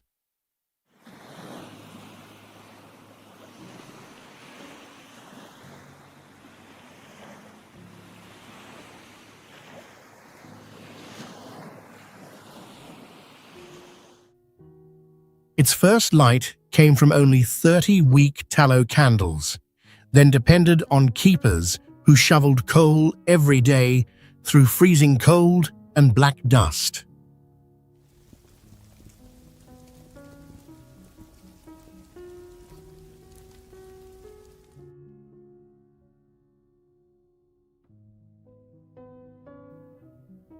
The white cast iron tower rises 52 feet and was built in 1915 from bolted plates, allowing it to move slightly and spread the force, instead of being broken by storms.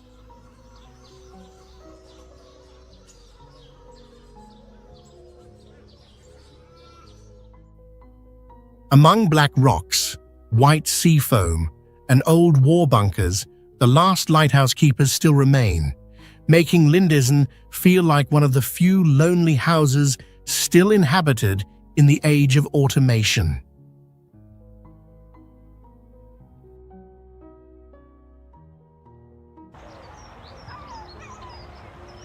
Grytviken, South Georgia.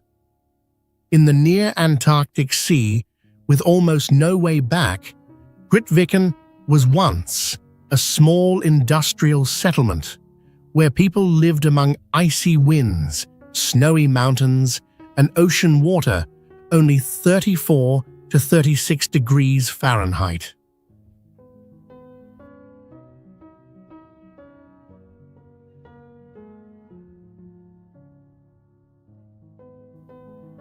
To reach this place, ships had to cross the violent Southern Ocean, where winds could reach 99 miles per hour, and the weather could cut off all contact for days.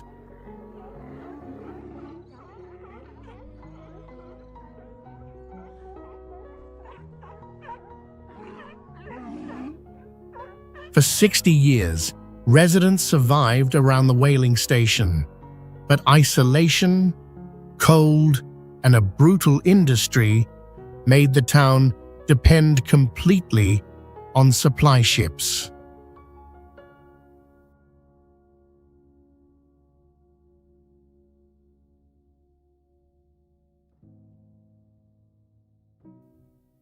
When whaling ended, people left behind iron workshops, oil tanks, shipwrecks, and whale bones, like traces of a community that once tried to survive at the edge of the world.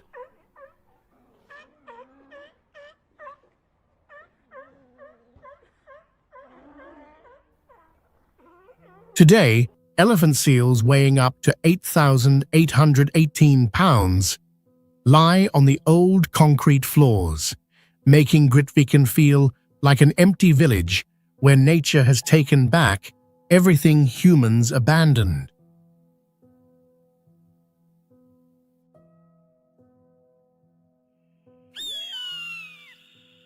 Arkarula, Australia. Looking like a strange planet that has fallen onto Earth, Arkarula exposes ancient rock formations created more than 1.6 billion years ago.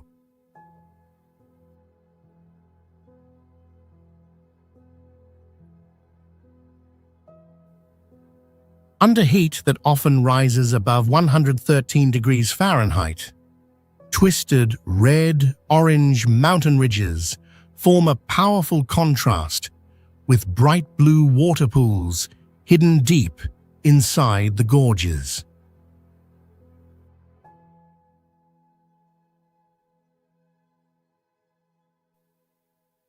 Most mysterious of all is its underground hot spring system, where heat comes from the natural decay of radioactive minerals rather than volcanic activity.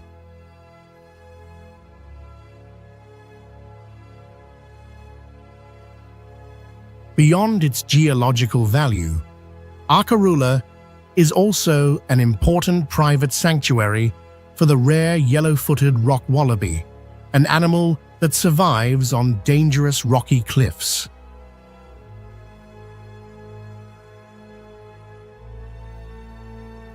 Because this land is impossible to replace, a law passed in 2012 banned mining here, protecting the ancient wilderness from the attraction of uranium and other minerals.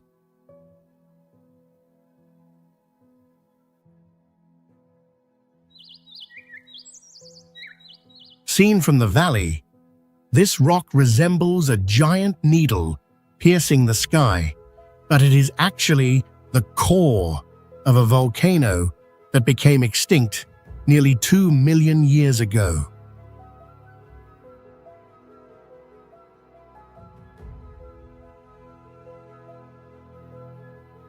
At the top of this 279-foot stone pillar, Saint-Michel de Guille Chapel was begun in 962 and has remained balanced for more than 1,060 years.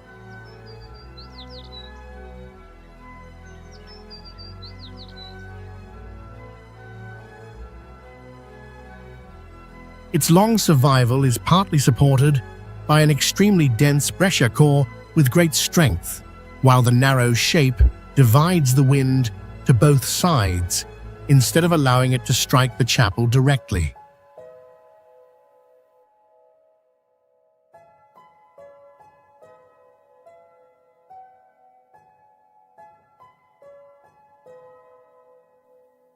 Because the summit is completely uneven, medieval builders shaped the foundation around every rise and hollow so the structure could fit tightly against the natural rock.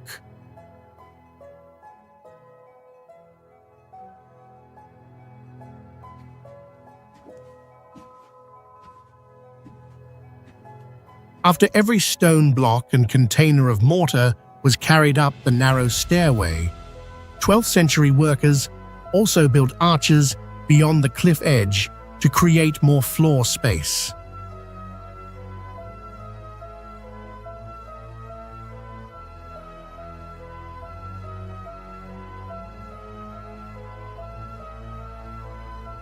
One careless step backward near the wooden door could send someone into the abyss, while the chapel remains alone at the top of the stone pillar.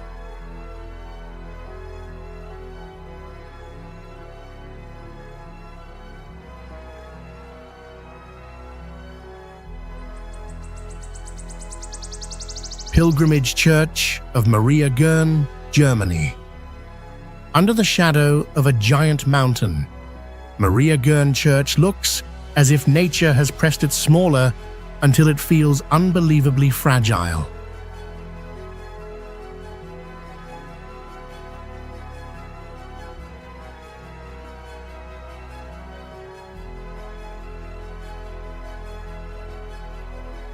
The valley around it was shaped during the last ice age, when giant glaciers scraped the land more than 10,000 years ago.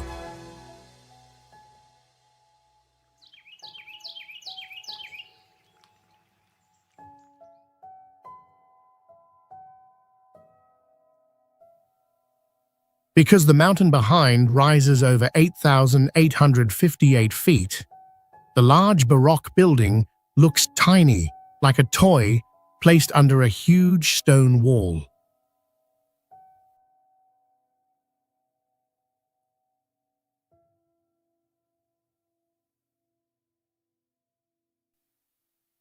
Strangely, this costly church was first built to protect a wooden statue of the Virgin Mary, less than 3 feet tall, carved in 1666.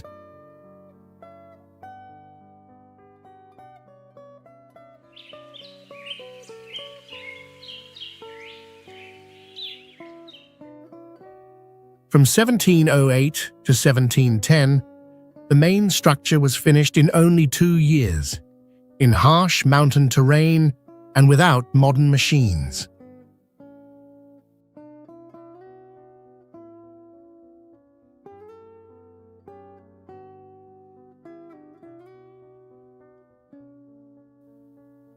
When snow covers the valley or sunset turns the peaks behind it red, the red-pink dome becomes a fragile light inside the cold beauty of the Alps.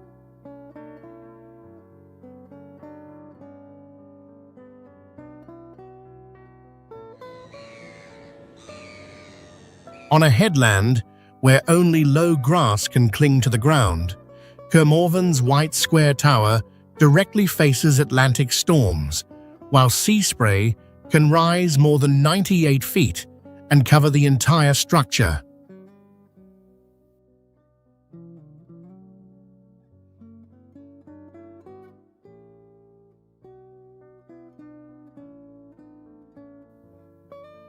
Currents around the reefs can reach about 9 to 11 miles per hour, so a ship that loses power may be pushed onto the rocks within minutes.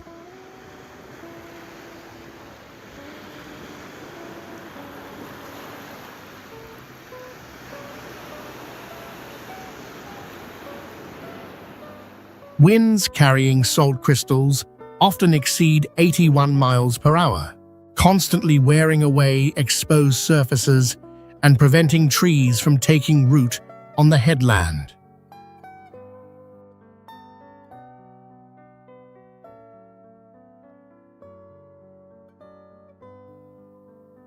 Unlike round towers designed to reduce wind pressure, Kermorven rises 66 feet with a square body, forcing its base to be built from massive stone blocks so it would not be broken by storms.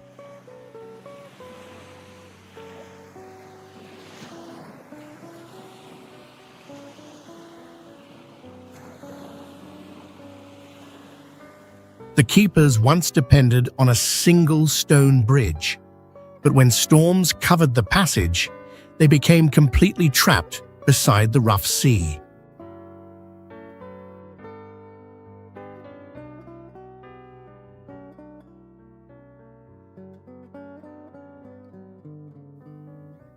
Today, the tower remains locked, while its red light continues to reveal the reefs, making it feel like an empty house where only machines stay awake with the darkness.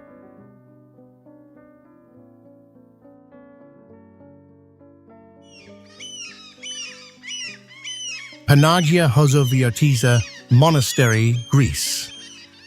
From a distance, this monastery looks less like a building and more like a streak of white paint thrown onto a vertical cliff and left there for nearly 1,000 years.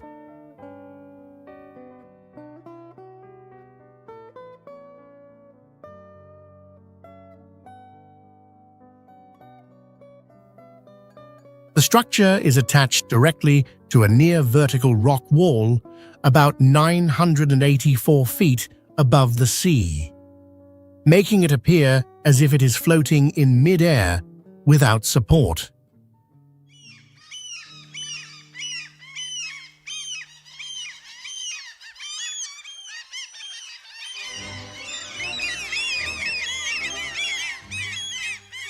Construction began in 1017 and was completed in 1088, allowing this remarkable place to survive for more than 9 centuries.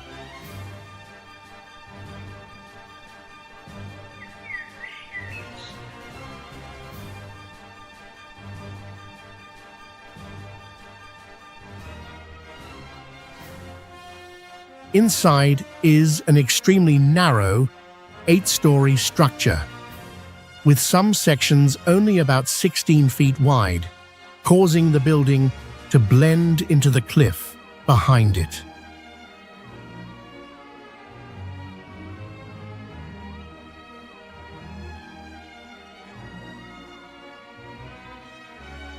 To reach the entrance, visitors must climb about 300 stone steps along the edge of the precipice, with a vast drop waiting below.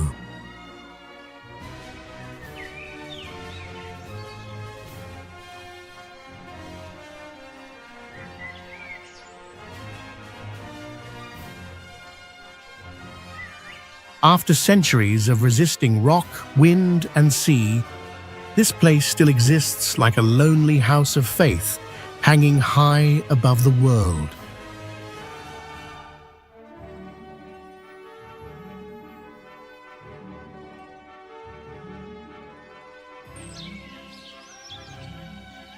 Undredal, Norway. At the bottom of a giant cut left by glaciers, this tiny village is pressed between deep water and cliffs over 3,281 feet high, as if nature has locked it in place.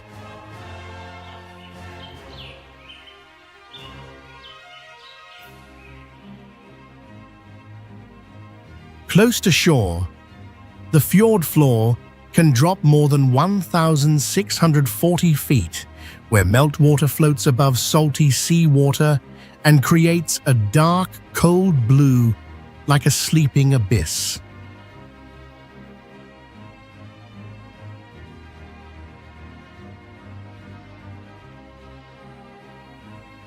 Because high mountains block the sky, this place loses direct sunlight for 5 months, while snow on distant peaks still reflects weak light into the valley like a giant mirror.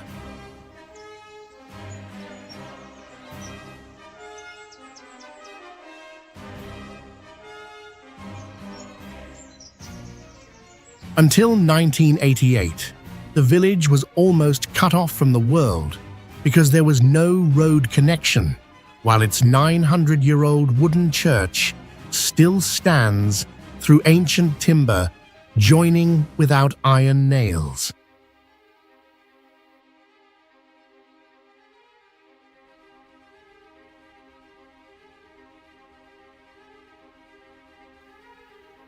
Among red and yellow houses below the cliffs, more than 500 goats with bells climb the steep slopes, showing that life here does not separate from harsh nature, but survives by moving with the rhythm of mountains, water, and Nordic winter.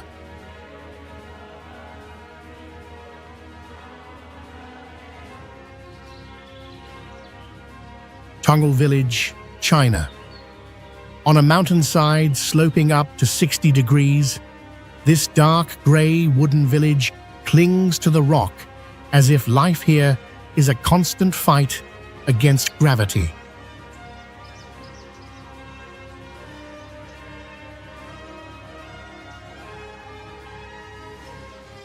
Sitting more than 6,562 feet above sea level, the thin air can make lowland visitors feel headaches and chest tightness, while afternoon mountain shadows can swallow the village and drop temperatures quickly.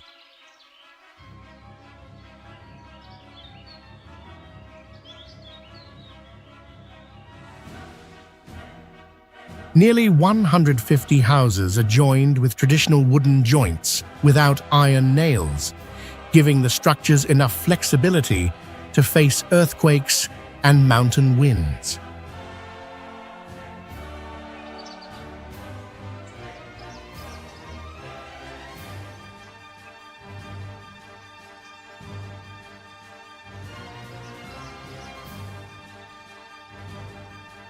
With little flat land, the roof of a lower house becomes the drying yard of the home above, while kitchen smoke coats wooden beams like a natural layer against insects and damp rot.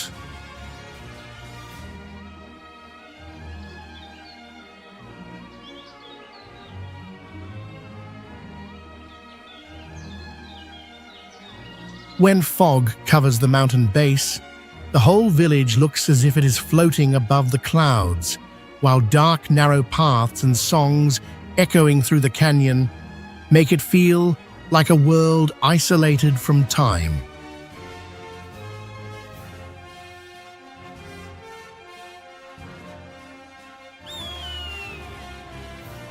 Known as a royal balcony in the sky, Harder Kulm covers a steep mountain edge with fairy tale beauty, hiding the dizzying drop below.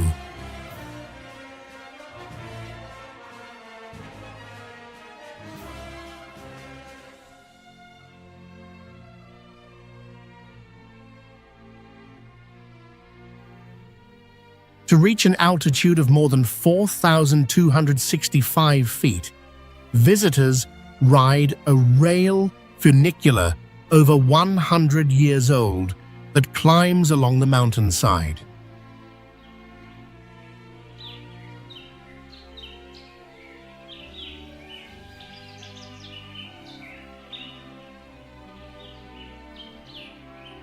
The red-roofed restaurant resembles a small castle, creating a royal atmosphere beside the dangerous open space.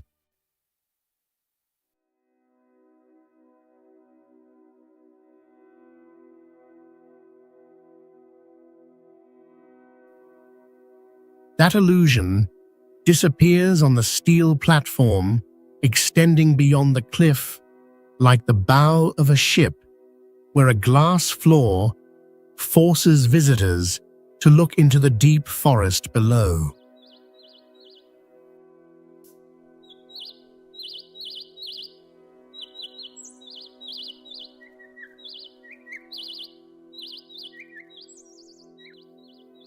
From 4,337 feet, the valley between two turquoise lakes appears like a giant model beneath your feet.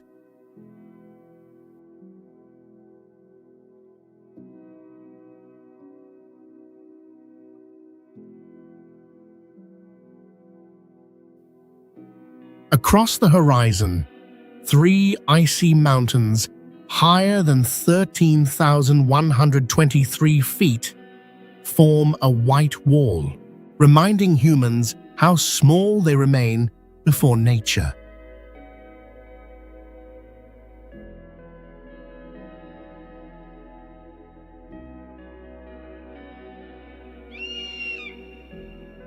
Bivouac Gervasuti, Italy. This red capsule looks like a piece of technology dropped into an ice age, trapped on a cliff where nature leaves no room for mistakes.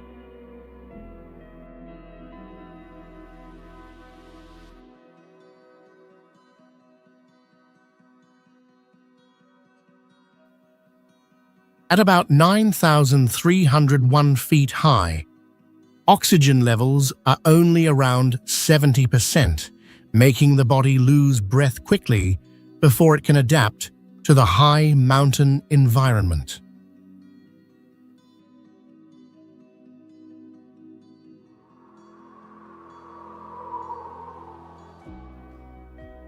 With no natural protection, the structure must face blizzard winds above 124 miles per hour and harsh UV rays from the thin atmosphere.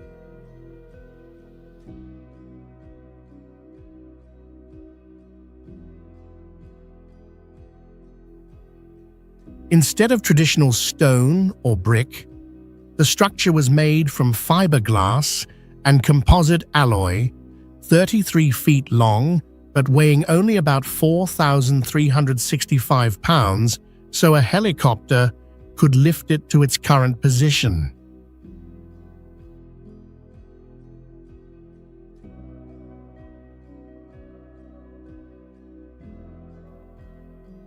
Its tube shape is not only futuristic, but also helps split the wind and push snow downward, preventing it from being buried in white storms.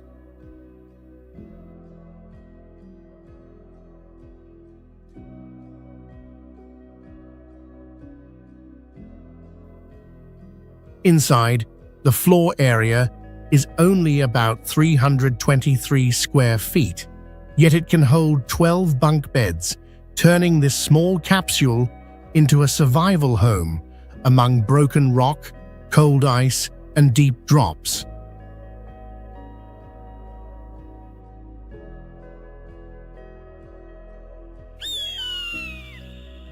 Capo Caccia Lighthouse, Italy. On the edge of a vertical cliff, this lighthouse looks like a lonely house guarding the border between solid land and a straight drop into the sea.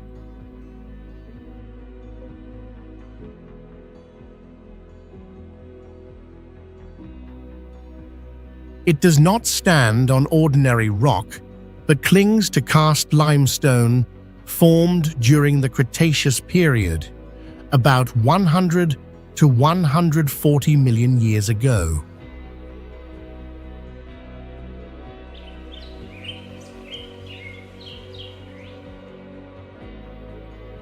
Although the tower is only 79 feet tall, its light works at a height of 610 feet because it sits on the cliff top, like looking down at the sea from a 60-story building.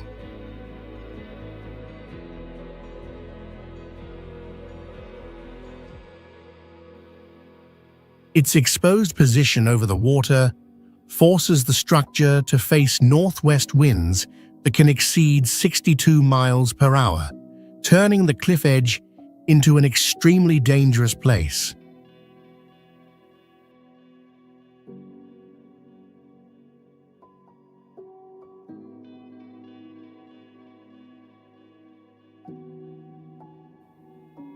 Since 1864, the white light has flashed every 5 seconds, like a small sign of life, surrounded by darkness, fog, and a restless sea.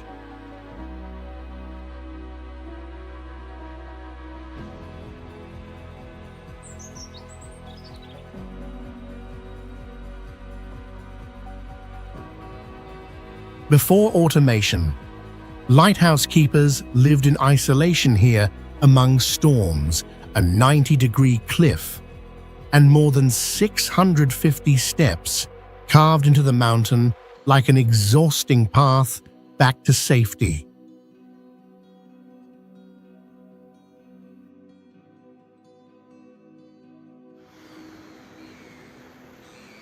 When the tide rises, this stone house appears to float on the sea, but beneath it lies a sharp reef, capable of tearing open a ship's hull.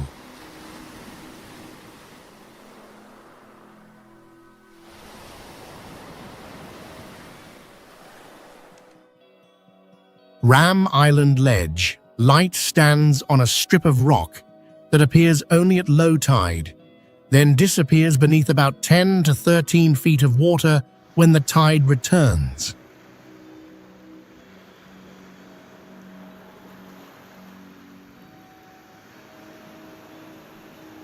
During winter storms, waves can strike the tower with nearly 6,000 pounds of force per square foot, enough to destroy many modern structures.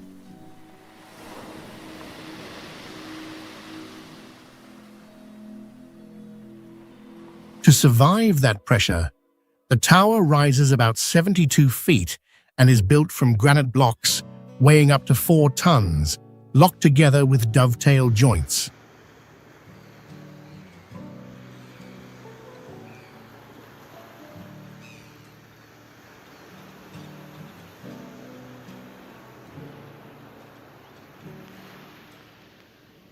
After automation in 1958, the keepers left, ending the time when people depended on supply boats that storms could block for weeks.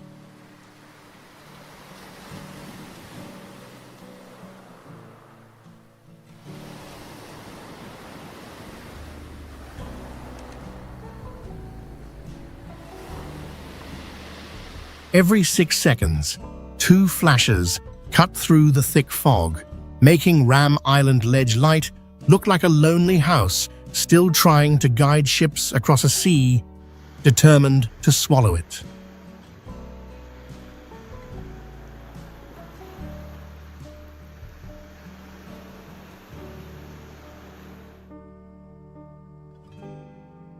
Cemoro Lawang, Indonesia. Clinging to the rim of a 6-mile-wide supervolcano at 7,218 feet, this haunting village endures 32 to 41 degrees Fahrenheit, cold right in the middle of the tropics.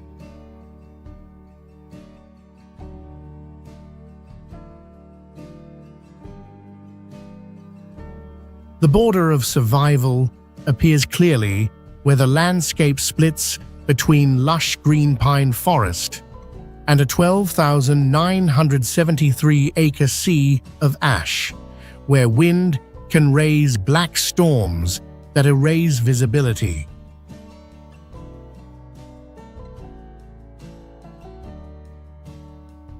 Every day, the ground still trembles softly, with a deep roar like a jet engine, while sharp-smelling sulfur gas can drift in from a volcanic crater less than 2 miles away.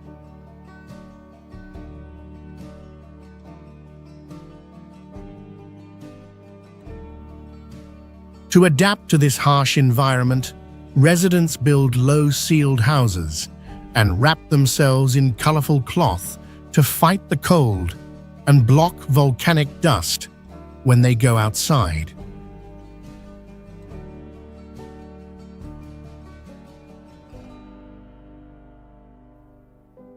Facing the risk of sudden volcanic ashfall, they still remain here and keep an ancient ritual alive, carrying offerings down to the crater as a way to ask life to continue in this dangerous land.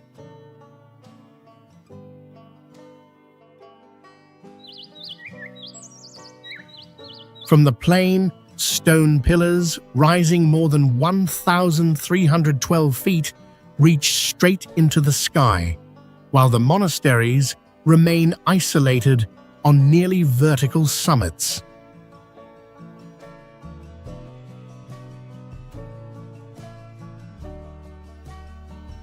The Meteora Monastery complex stands on tightly compressed sandstone and conglomerate, strong enough to absorb and spread force through many earthquakes.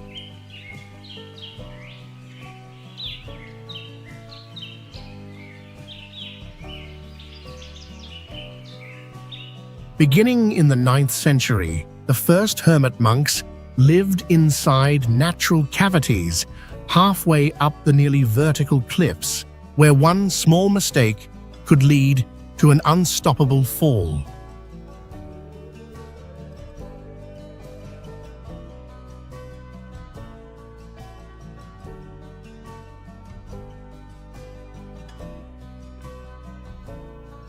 By the 16th century, 24 monasteries had been built on the stone summits to escape war, but only 6 remain active today.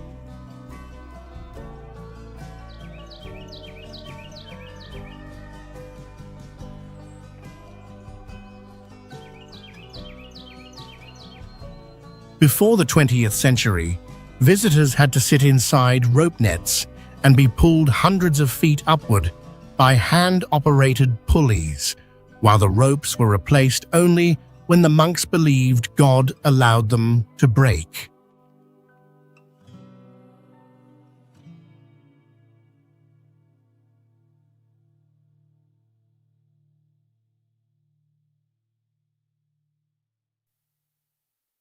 Although the Meteora Monastery complex attracts millions of visitors, only around 60 monks and nuns actually live year-round on these isolated stone summits.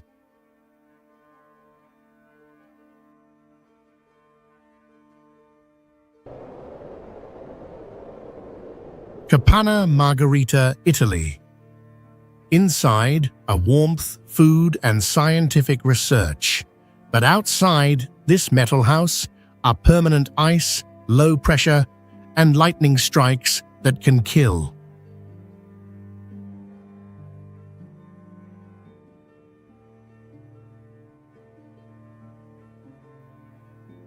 At about 14,941 feet high, air pressure is only around 50% of sea level, making every breath weaker and pushing the body toward oxygen shortage.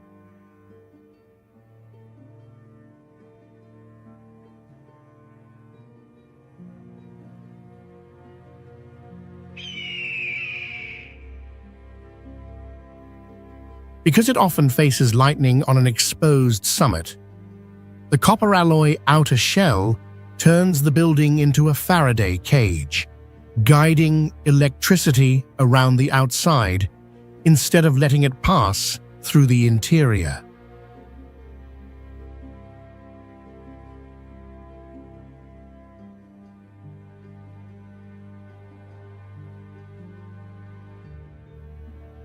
Since 1893, when Queen Margarita crossed snow and ice herself to open this place, the building has meant more than an ordinary mountain refuge.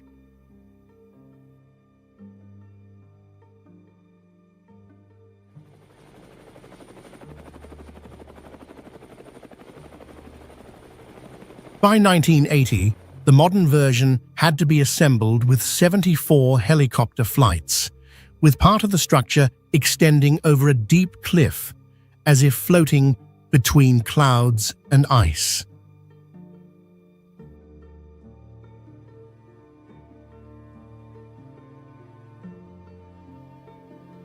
Capana Margarita is not only a stop for climbers, but also a medical research station where doctors study how the human body reacts to extreme altitude and oxygen shortage.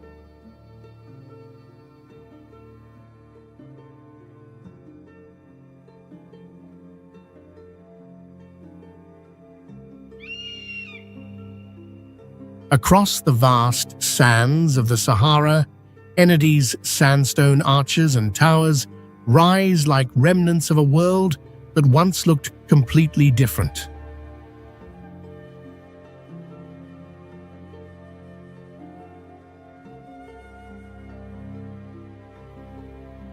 The massif covers nearly 15,444 square miles and rises about 4,757 feet, forming a vast stone fortress within the harsh desert.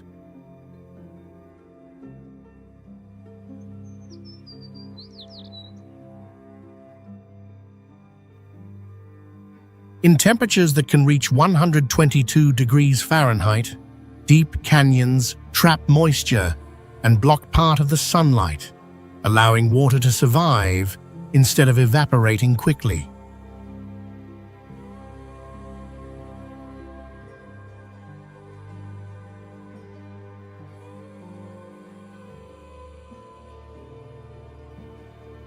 Isolated pools still support desert crocodiles about 5 feet long, which endure the dry season by hiding deep inside cool rock caves.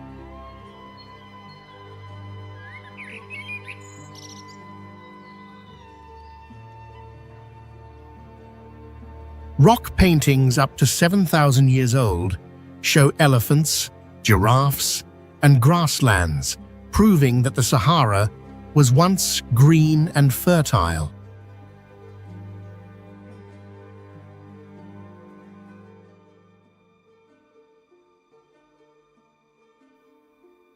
Enadi is one of the few places where landforms, wildlife, and ancient paintings preserve several layers of evidence of a Sahara completely different from the one seen today.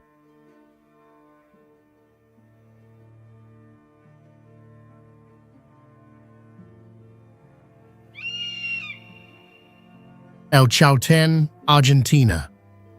Sharp granite towers rise through the clouds like giant teeth, turning the wild land of Patagonia into a dark, frozen, and haunting fortress.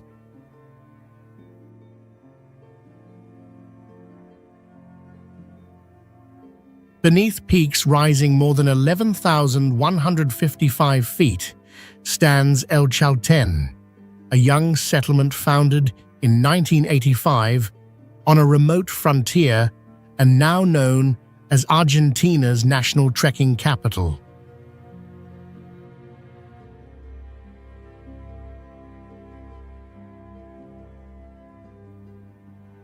From steep-roofed houses built to withstand heavy snow and fierce winds, trails lead visitors deep into ancient moss-covered forests, turquoise glacial lakes, and cold slopes of broken rock.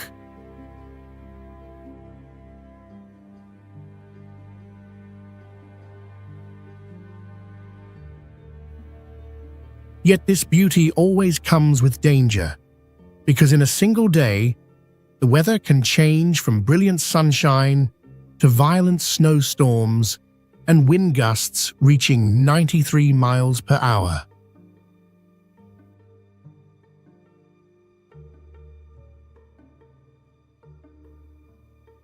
Once you step into this wilderness, you can walk all day without meeting another person, surrounded only by a frightening silence that follows every step.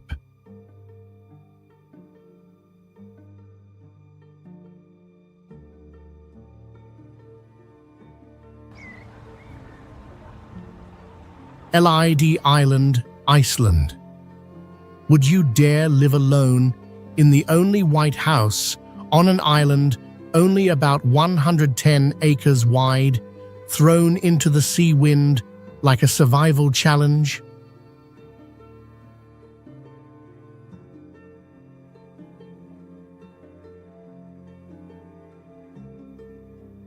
That isolation began 5,000 to 6,000 years ago when a volcanic eruption pushed this landmass up from the ocean floor and left it alone in the North Atlantic.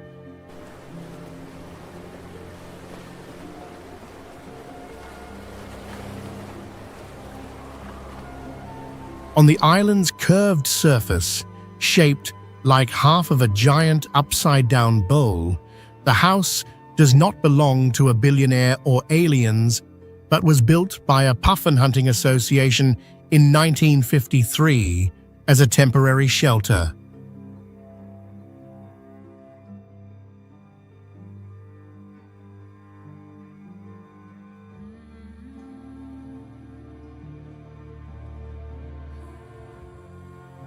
But to stay here, people must accept no grid electricity, no internet, no underground water system, and only rainwater collected from the roof for daily use.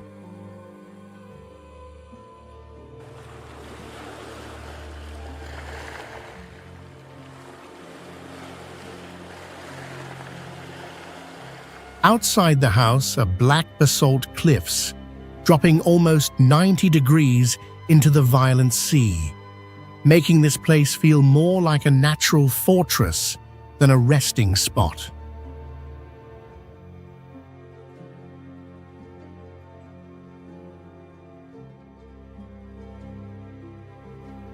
So, no matter how much money you have, you cannot rent this house, because its door only opens to people allowed by the local association.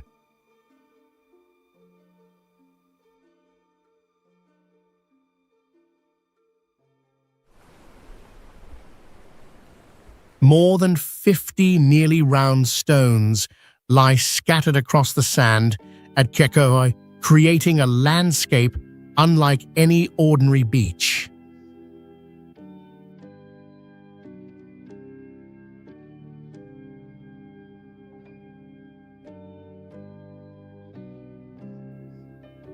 They began forming beneath the mud of an ancient ocean more than 60 million years ago, rather than being shaped from larger rocks by waves.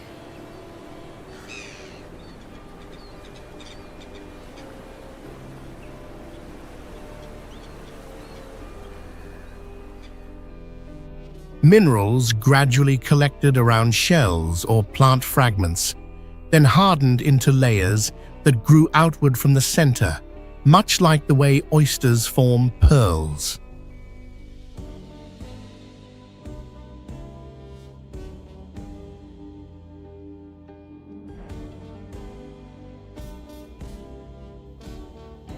At an extremely slow rate of growth, each stone required about 4 to 6 million years to reach its present size.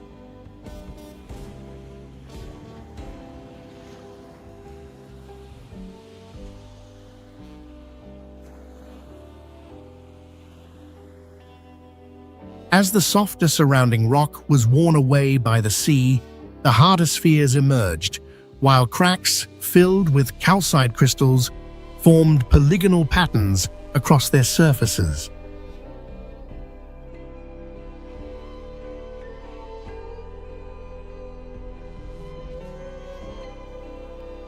Scientists understand how these concretions developed, but it remains difficult to explain why nature produced so many stones with such similar roundness and size.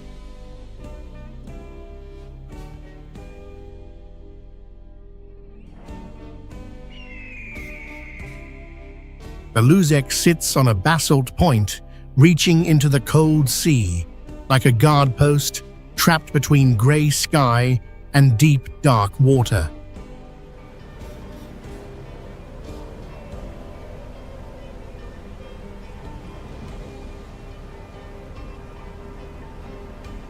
The volcanic rock rises about 230 to 260 feet beside the sea, leaving the tower with only a narrow strip of land between wet cliffs and cold waves.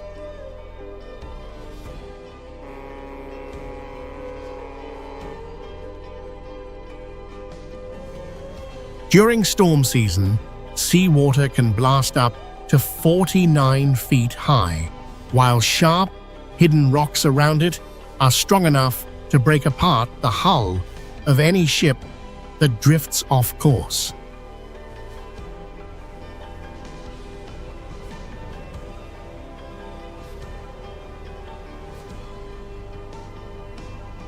More than 100 foggy days each year can reduce visibility almost to zero, turning the light into a vital sign of survival for vessels offshore.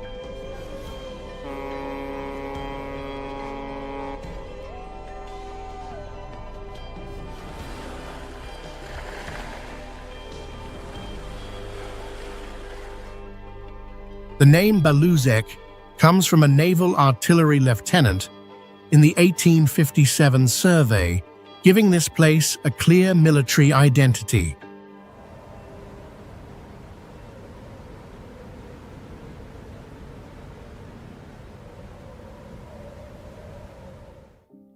Built in the 1930s from local stone, the living area around the tower forces the keeper into isolation, where one slip can leave almost no chance of survival.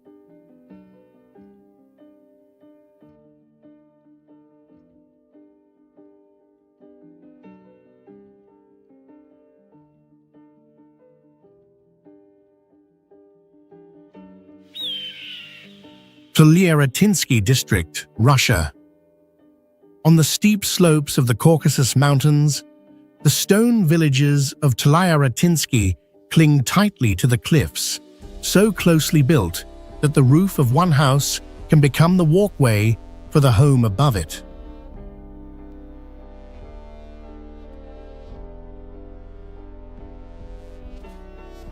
Deep in the remote mountains of Dagestan, this region rises from about 4,921 feet to nearly 13,123 feet, where thin air and harsh winters shape human life.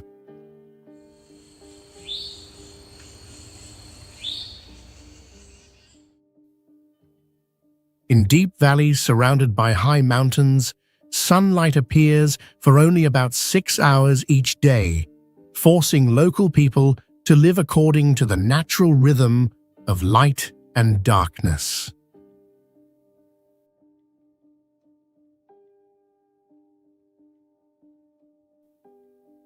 To withstand the dangerous terrain and winds reaching 62 miles per hour, they build thick stone houses close together while preserving their mountain customs across generations.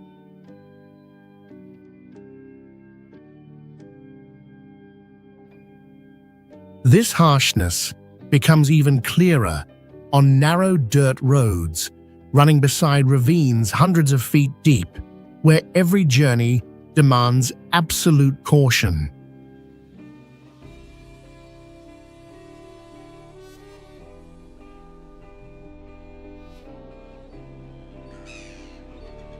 Seen from above, Villafranca forms an almost closed volcanic ring surrounding a rare circular lagoon in the Atlantic Ocean.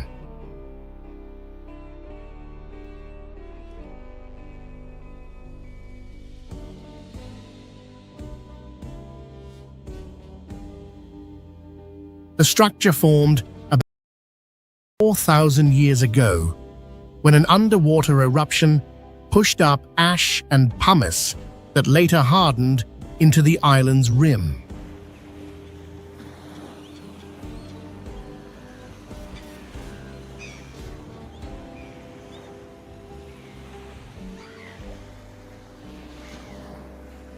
The ancient crater then became a seawater lagoon, nearly 492 feet wide and up to 66 feet deep, protected by steep rock walls.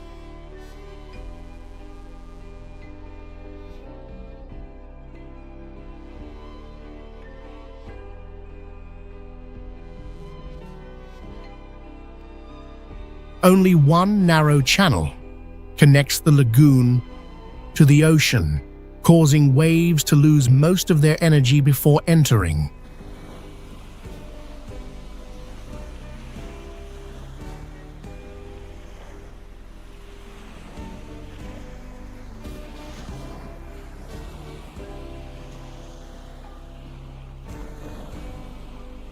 The shallow water warms quickly, while the rocky rim limits strong winds and waves, making the lagoon calmer and warmer than the open sea.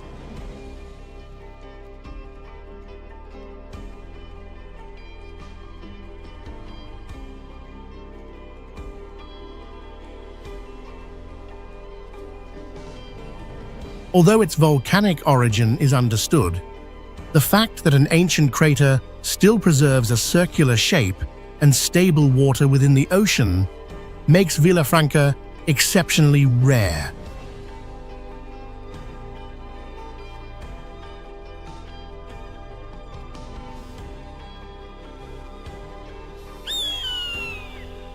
Sphinx Observatory, Switzerland.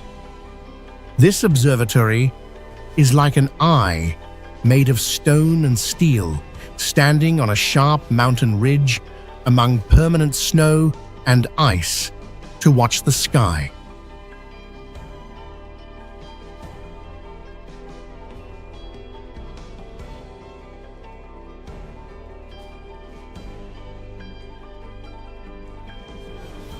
The structure stands at about 11,716 feet high, between two large, snow-covered mountains in Switzerland, almost separated from the valleys below.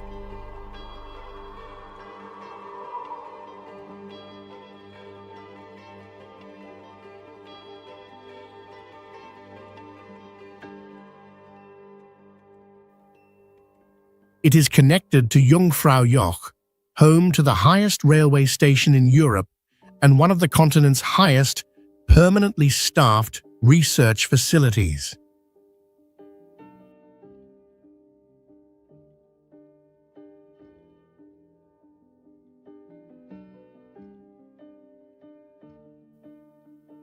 Opened in 1937, this place became an engineering symbol of bringing science into one of the harshest environments.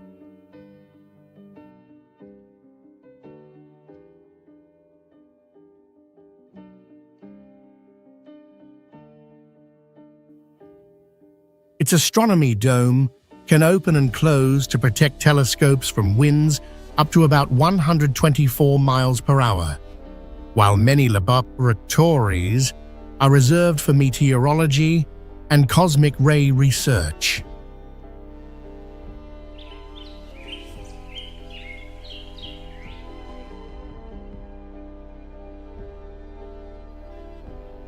Perhaps the most remarkable thing is not the height of the structure, but the fact that humans still maintain science in a place almost cut off from the world below.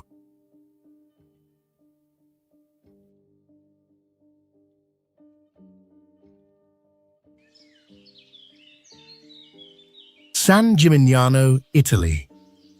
Once known as the Manhattan of the Middle Ages, this town still proudly keeps its unique skyline of soaring stone towers, born from a fierce struggle for power among wealthy families.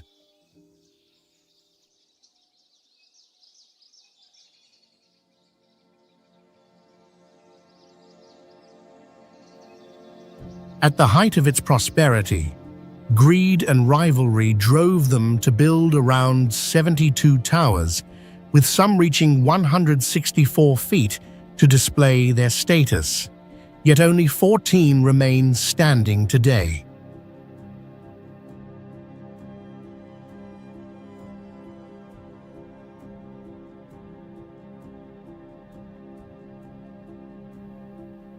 Few people know that the source of this extraordinary luxury was a delicate flower called saffron, a rare spice sought across Europe that brought enormous wealth to the town.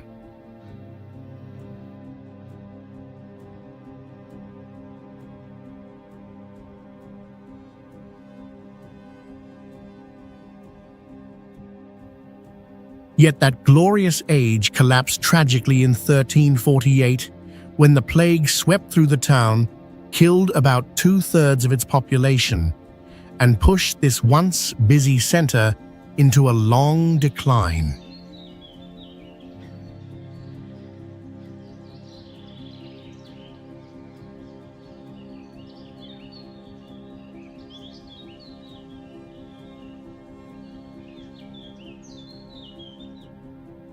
The poverty and neglect that followed the epidemic unexpectedly helped keep its medieval appearance largely unchanged, allowing the entire town to be recognized as a World Heritage Site in 1990.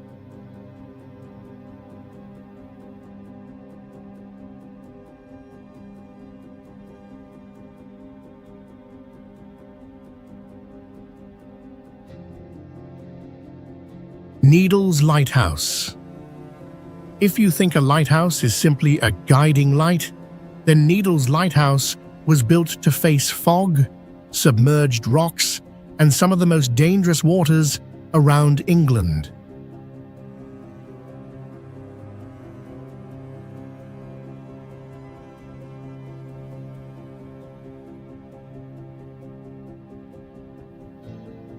It clings to the last rocky point of a chain of white chalk stacks, where sharp stone pillars rise from the ocean like the broken remains of a giant bridge cut apart by waves.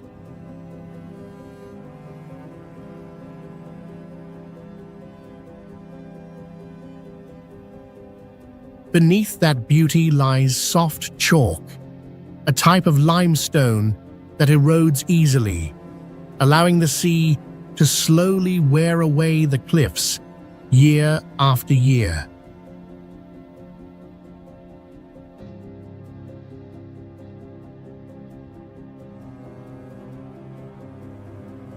Because of these dangerous submerged rocks, the lighthouse beam can reach up to 23 miles, helping guide ships away from disaster.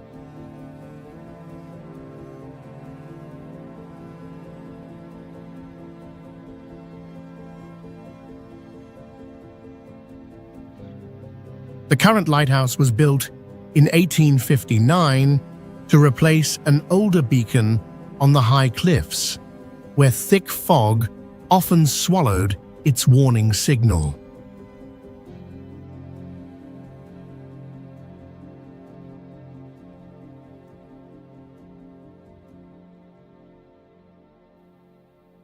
Since 1994, it has been fully automated, ending the era when lighthouse keepers spent months in isolation among powerful winds, crashing waves, and the feeling of guarding the very edge of the world.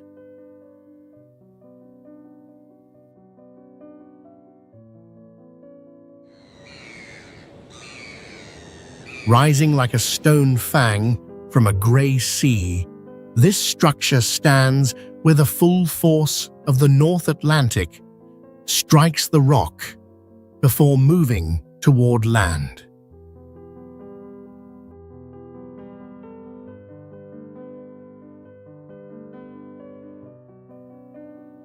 Fastnet was built on the peak of an underwater mountain made of quartz slate, where rogue waves can rise about 157 feet and swallow the entire tower.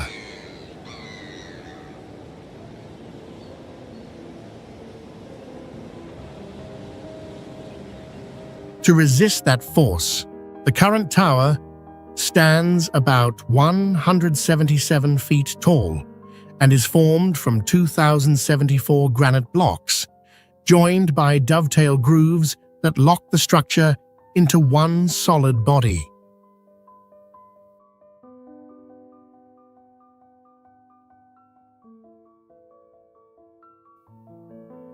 This design came after the first iron tower shook so violently in storms that its rivets bent and broke away from the frame.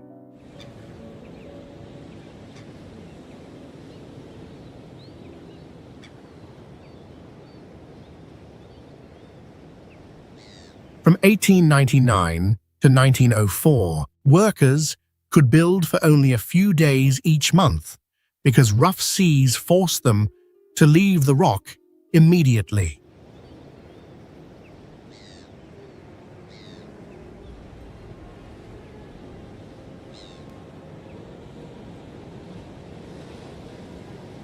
Before automation in 1989, lighthouse keepers were sometimes trapped for months with crashing waves, darkness, and isolation strong enough to wear down the mind.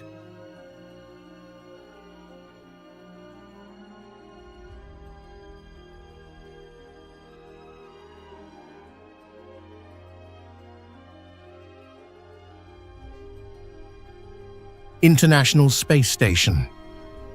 This habitable artificial satellite orbits Earth about 249 miles above the surface, like a laboratory hanging in space.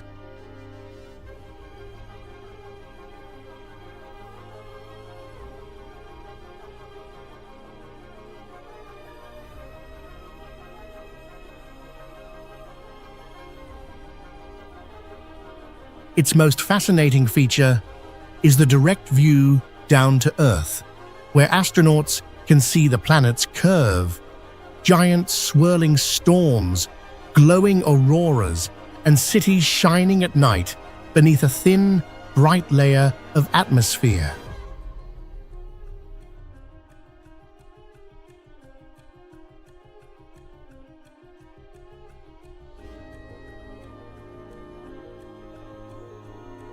Outside the station are endless darkness, vacuum, and deadly radiation, where life inside is separated from death in space by only a thin shell of aluminum and Kevlar.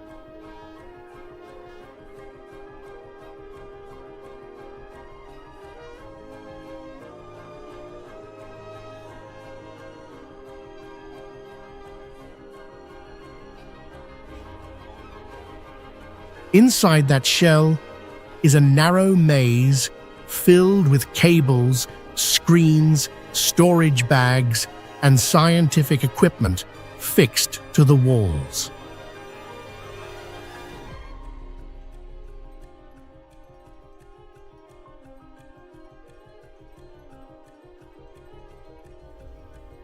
In microgravity, astronauts do not have a fixed floor or ceiling, because every surface can be used for work, holding on, sleeping, or moving.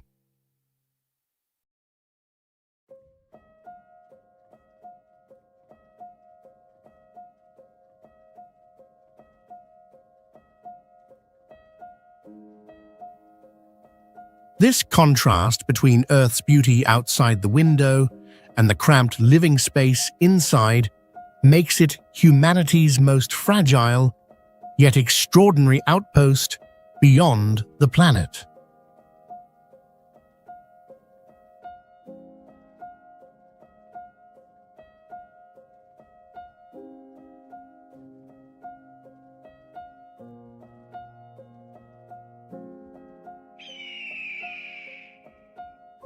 Kunzak, Russia. In the middle of a quiet plateau, a giant crack suddenly opens beside the village, turning the border between daily life and a deep abyss into only a few steps. The village sits about 5,577 to 6,562 feet above sea level, beside a U-shaped canyon about 328 feet deep, where the cliffs drop almost straight down at 90 degrees. Water that flows calmly across the grass suddenly falls over the edge of the fault, dropping more than 230 feet into the gorge, and sometimes freezing in winter into a giant ice pillar hanging in the air.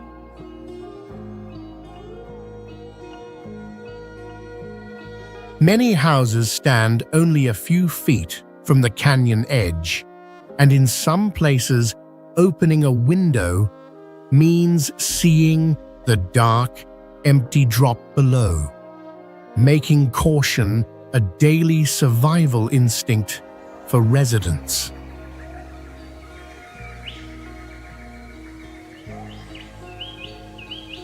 When clouds are trapped at the bottom of the canyon, the whole abyss disappears under a white sea, making the village look as if it is floating in the sky with the roar of waterfalls echoing between the cliffs.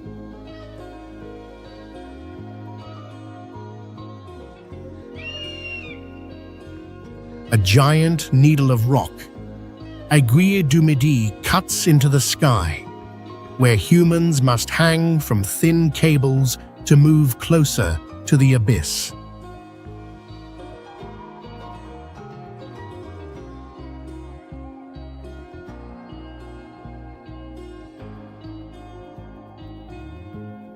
It is surrounded by white snow, black rock, and deep blue cracks beneath glaciers that never stop moving.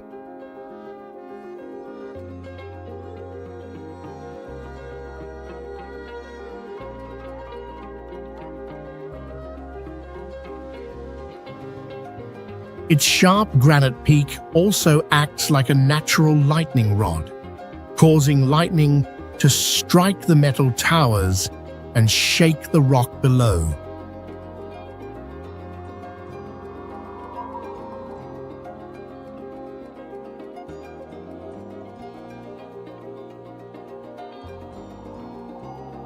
With no nearby mountain to block the weather, this place faces winds of up to 137 miles per hour, strong enough to lift a person from the ground.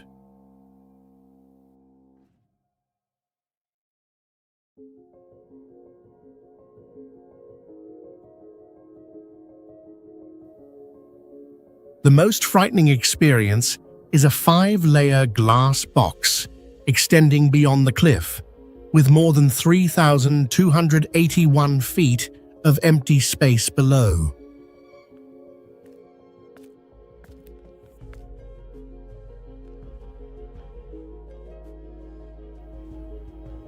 When cable cars carrying dozens of people look like tiny dots in the sky, Aiguille du Midi reveals how small humans are beside the enormous mountains.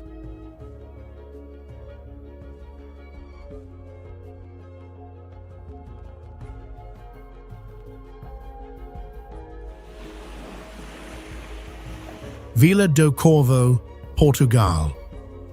In a storm-filled part of the Atlantic Ocean, Vila do Corvo stands on a volcanic island of only about 7 square miles, where fewer than 500 people survive on an ancient lava strip reaching into the sea.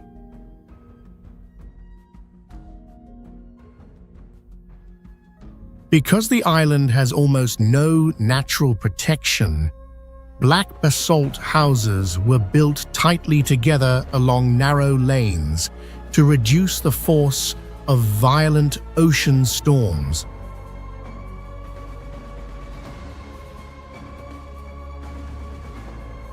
Its extreme isolation once caused this place to be called the Ghost Island because winter storms and heavy fog could completely cut it off from the outside world for many months.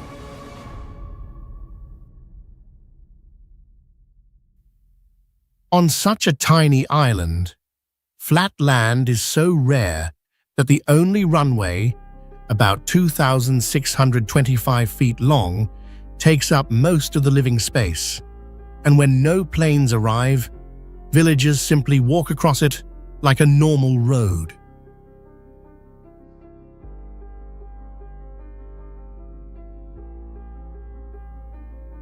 Extreme weather turns traveling here into a gamble, because you may buy a ticket for 2 days but end up trapped for 2 to 3 weeks when storms and fog stop all ships and planes from reaching the island.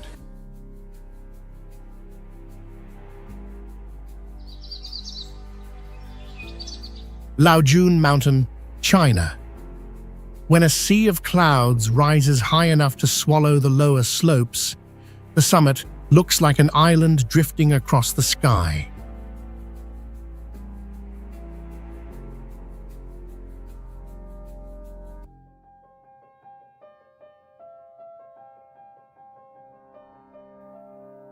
This mountain was formed from a giant granite mass, carrying traces of geological change that lasted about 1.9 billion years.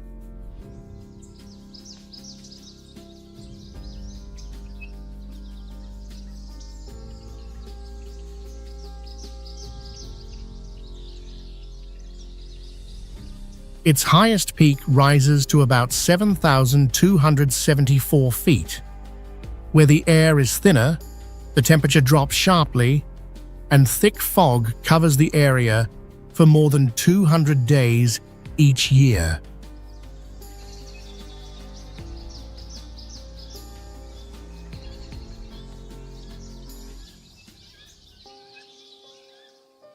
In winter, temperatures can fall to -4 degrees Fahrenheit, freezing water vapor quickly on plants and cliffs and turning the landscape into a sharp, icy world.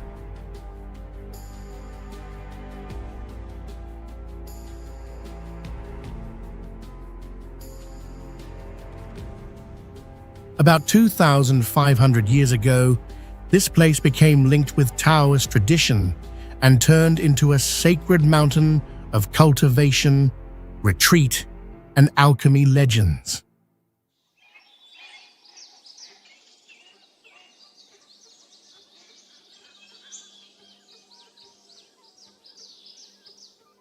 The most unbelievable part is not the structures on the summit, but the fact that people once carried building materials to heights above 6,500 feet to create them among clouds and cliffs.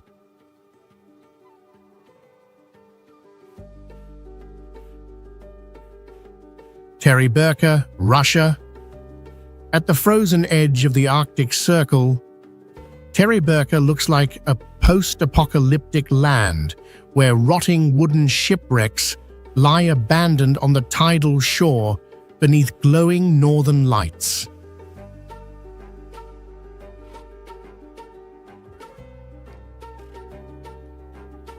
Once a busy fishing center, this place is now filled with empty wooden houses, covered in rust, and slowly destroyed by time and sea salt after the fishing fleets disappeared.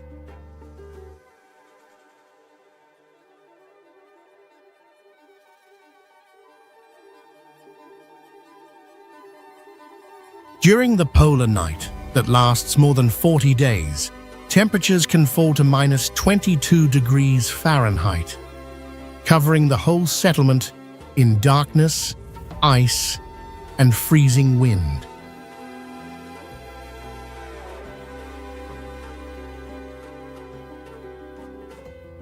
Around it stretches an empty tundra of permanent frozen ground and sharp cliffs, where Arctic winds sweep freely across the land without any barrier.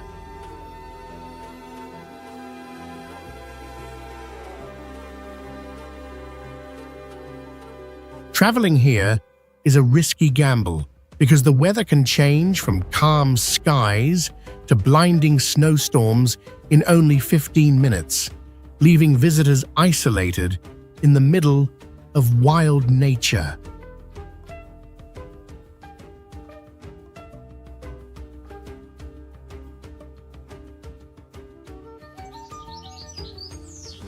Chantilly, Georgia. In a remote high mountain valley, Chantilly appears like a sealed stone fortress where about 60 grey towers are joined together and almost blend into the surrounding cliffs.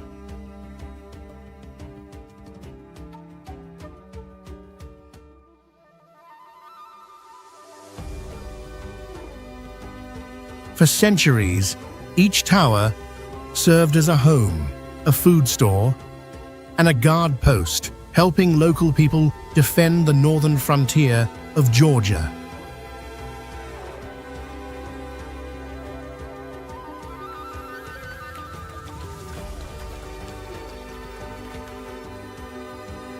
To adapt to the dangerous terrain, stone houses were built tightly together, while their flat roofs formed walkways that allowed residents to move between towers without going down to the ground.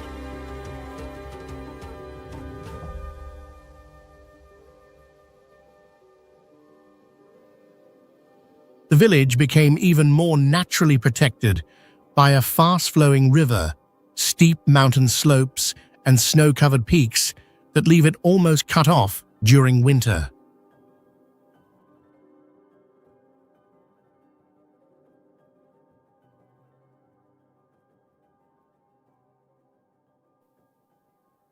Even the journey to Chantilly is dangerous because the road stretches more than 62 miles across high mountain passes and deep ravines where one small mistake can lead to disaster.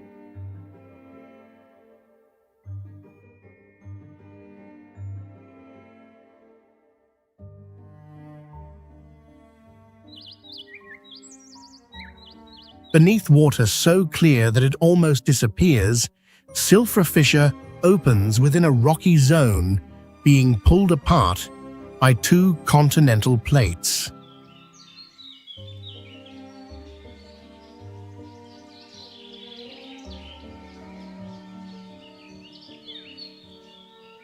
The North American and Eurasian plates separate by only about 1 inch each year, yet this slow movement continues to widen the fissure and fracture the basalt ground.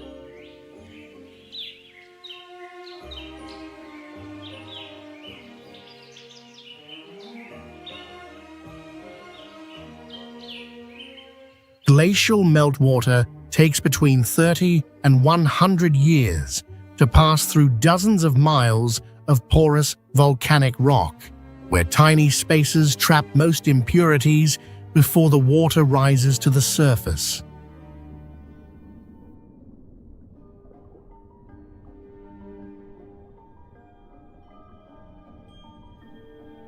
This long, natural filtration creates water so transparent that divers feel as though they are floating in open air, even though its temperature remains between 36 and 39 degrees Fahrenheit.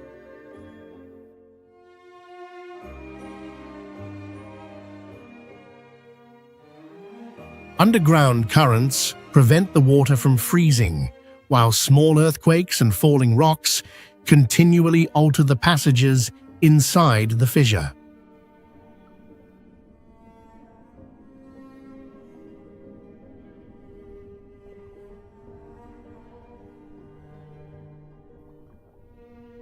The seemingly motionless water hides a larger truth. The rock beneath it is still separating and constantly reshaping Silfra.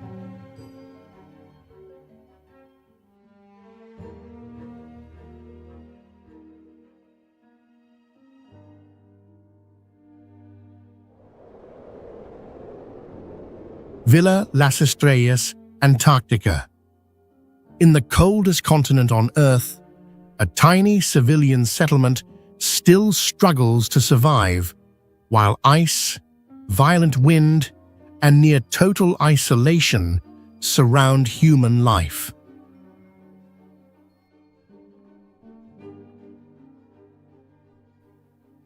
Winter temperatures here can fall to negative 53 degrees Fahrenheit, while winds reaching 124 miles per hour are strong enough to knock people down and tear apart structures not firmly anchored to rock.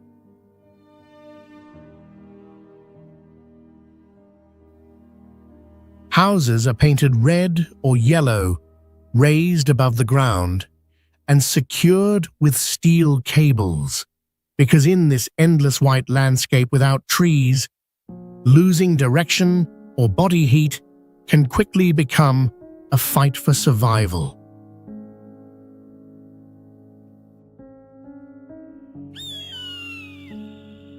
Monte Rosa Hut, Switzerland. Falling into the harsh Alps like a giant crystal, this 6.5 million Swiss franc masterpiece proudly holds on at about 9,458 feet high.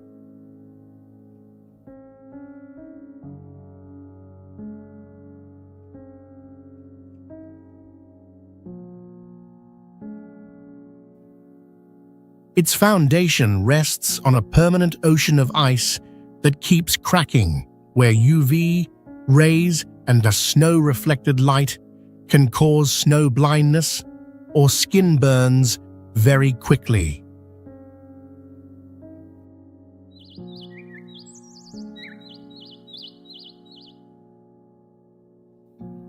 To conquer this place with no road access at all, helicopters had to make up to 3,000 flights to lift wooden boards and glass pieces up the mountain for assembly.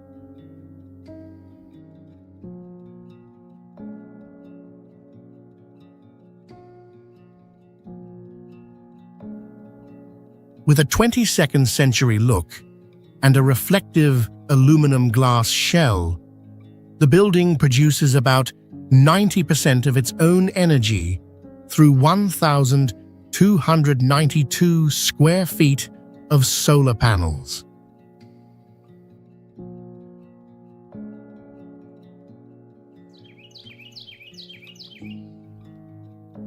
When light touches it, the whole polygonal mass glows like a bright rose gold lighthouse in the cold grey wilderness.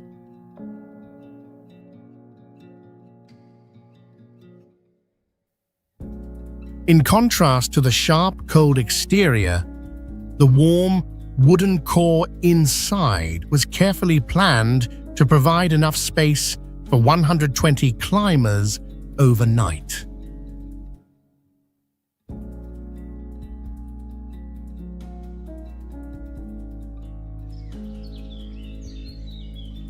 Chengxi Ancient Village, China. Rising like a giant hidden anthill across mountain slopes angled between 30 and 40 degrees, this cluster of 600 rammed earth houses clings together like a single massive structure.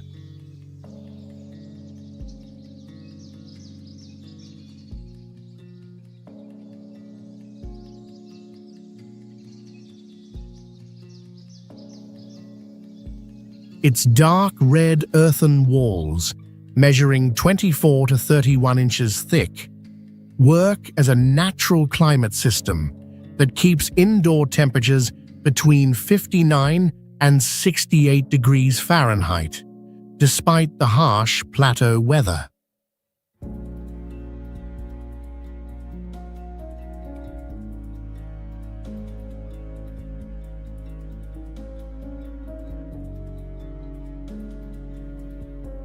The most unusual design feature is that the flat roofs below, built 8 to 12 inches thick, perfectly serve as terraces and pathways for the homes directly above them.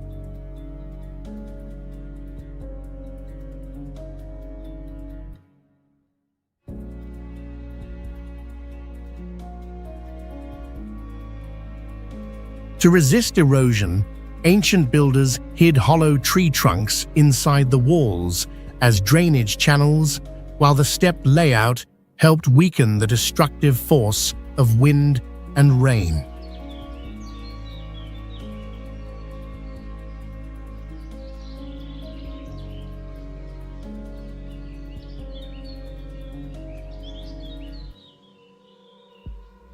During harvest season, this giant earthen maze transforms as yellow corn and bright red peppers cover hundreds of rooftops suspended across the mountainside.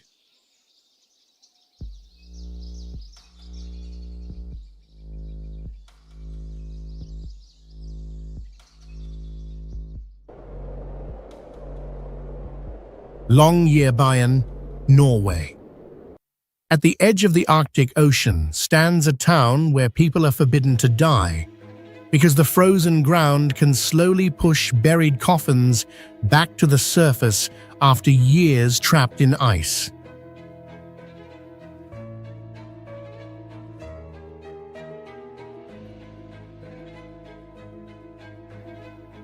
During the 84 days of polar night, the sun disappears completely, forcing people to live, study, work, and travel through darkness, surrounded by snow, freezing wind, and glowing northern lights overhead.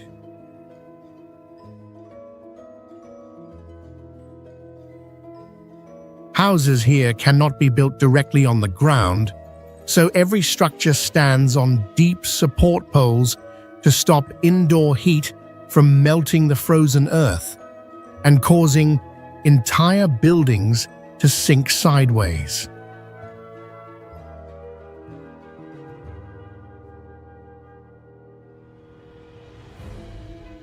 Once outside the town, people must stay alert for polar bears, because this settlement sits in a brutal wilderness where humans are not truly at the top of the survival chain.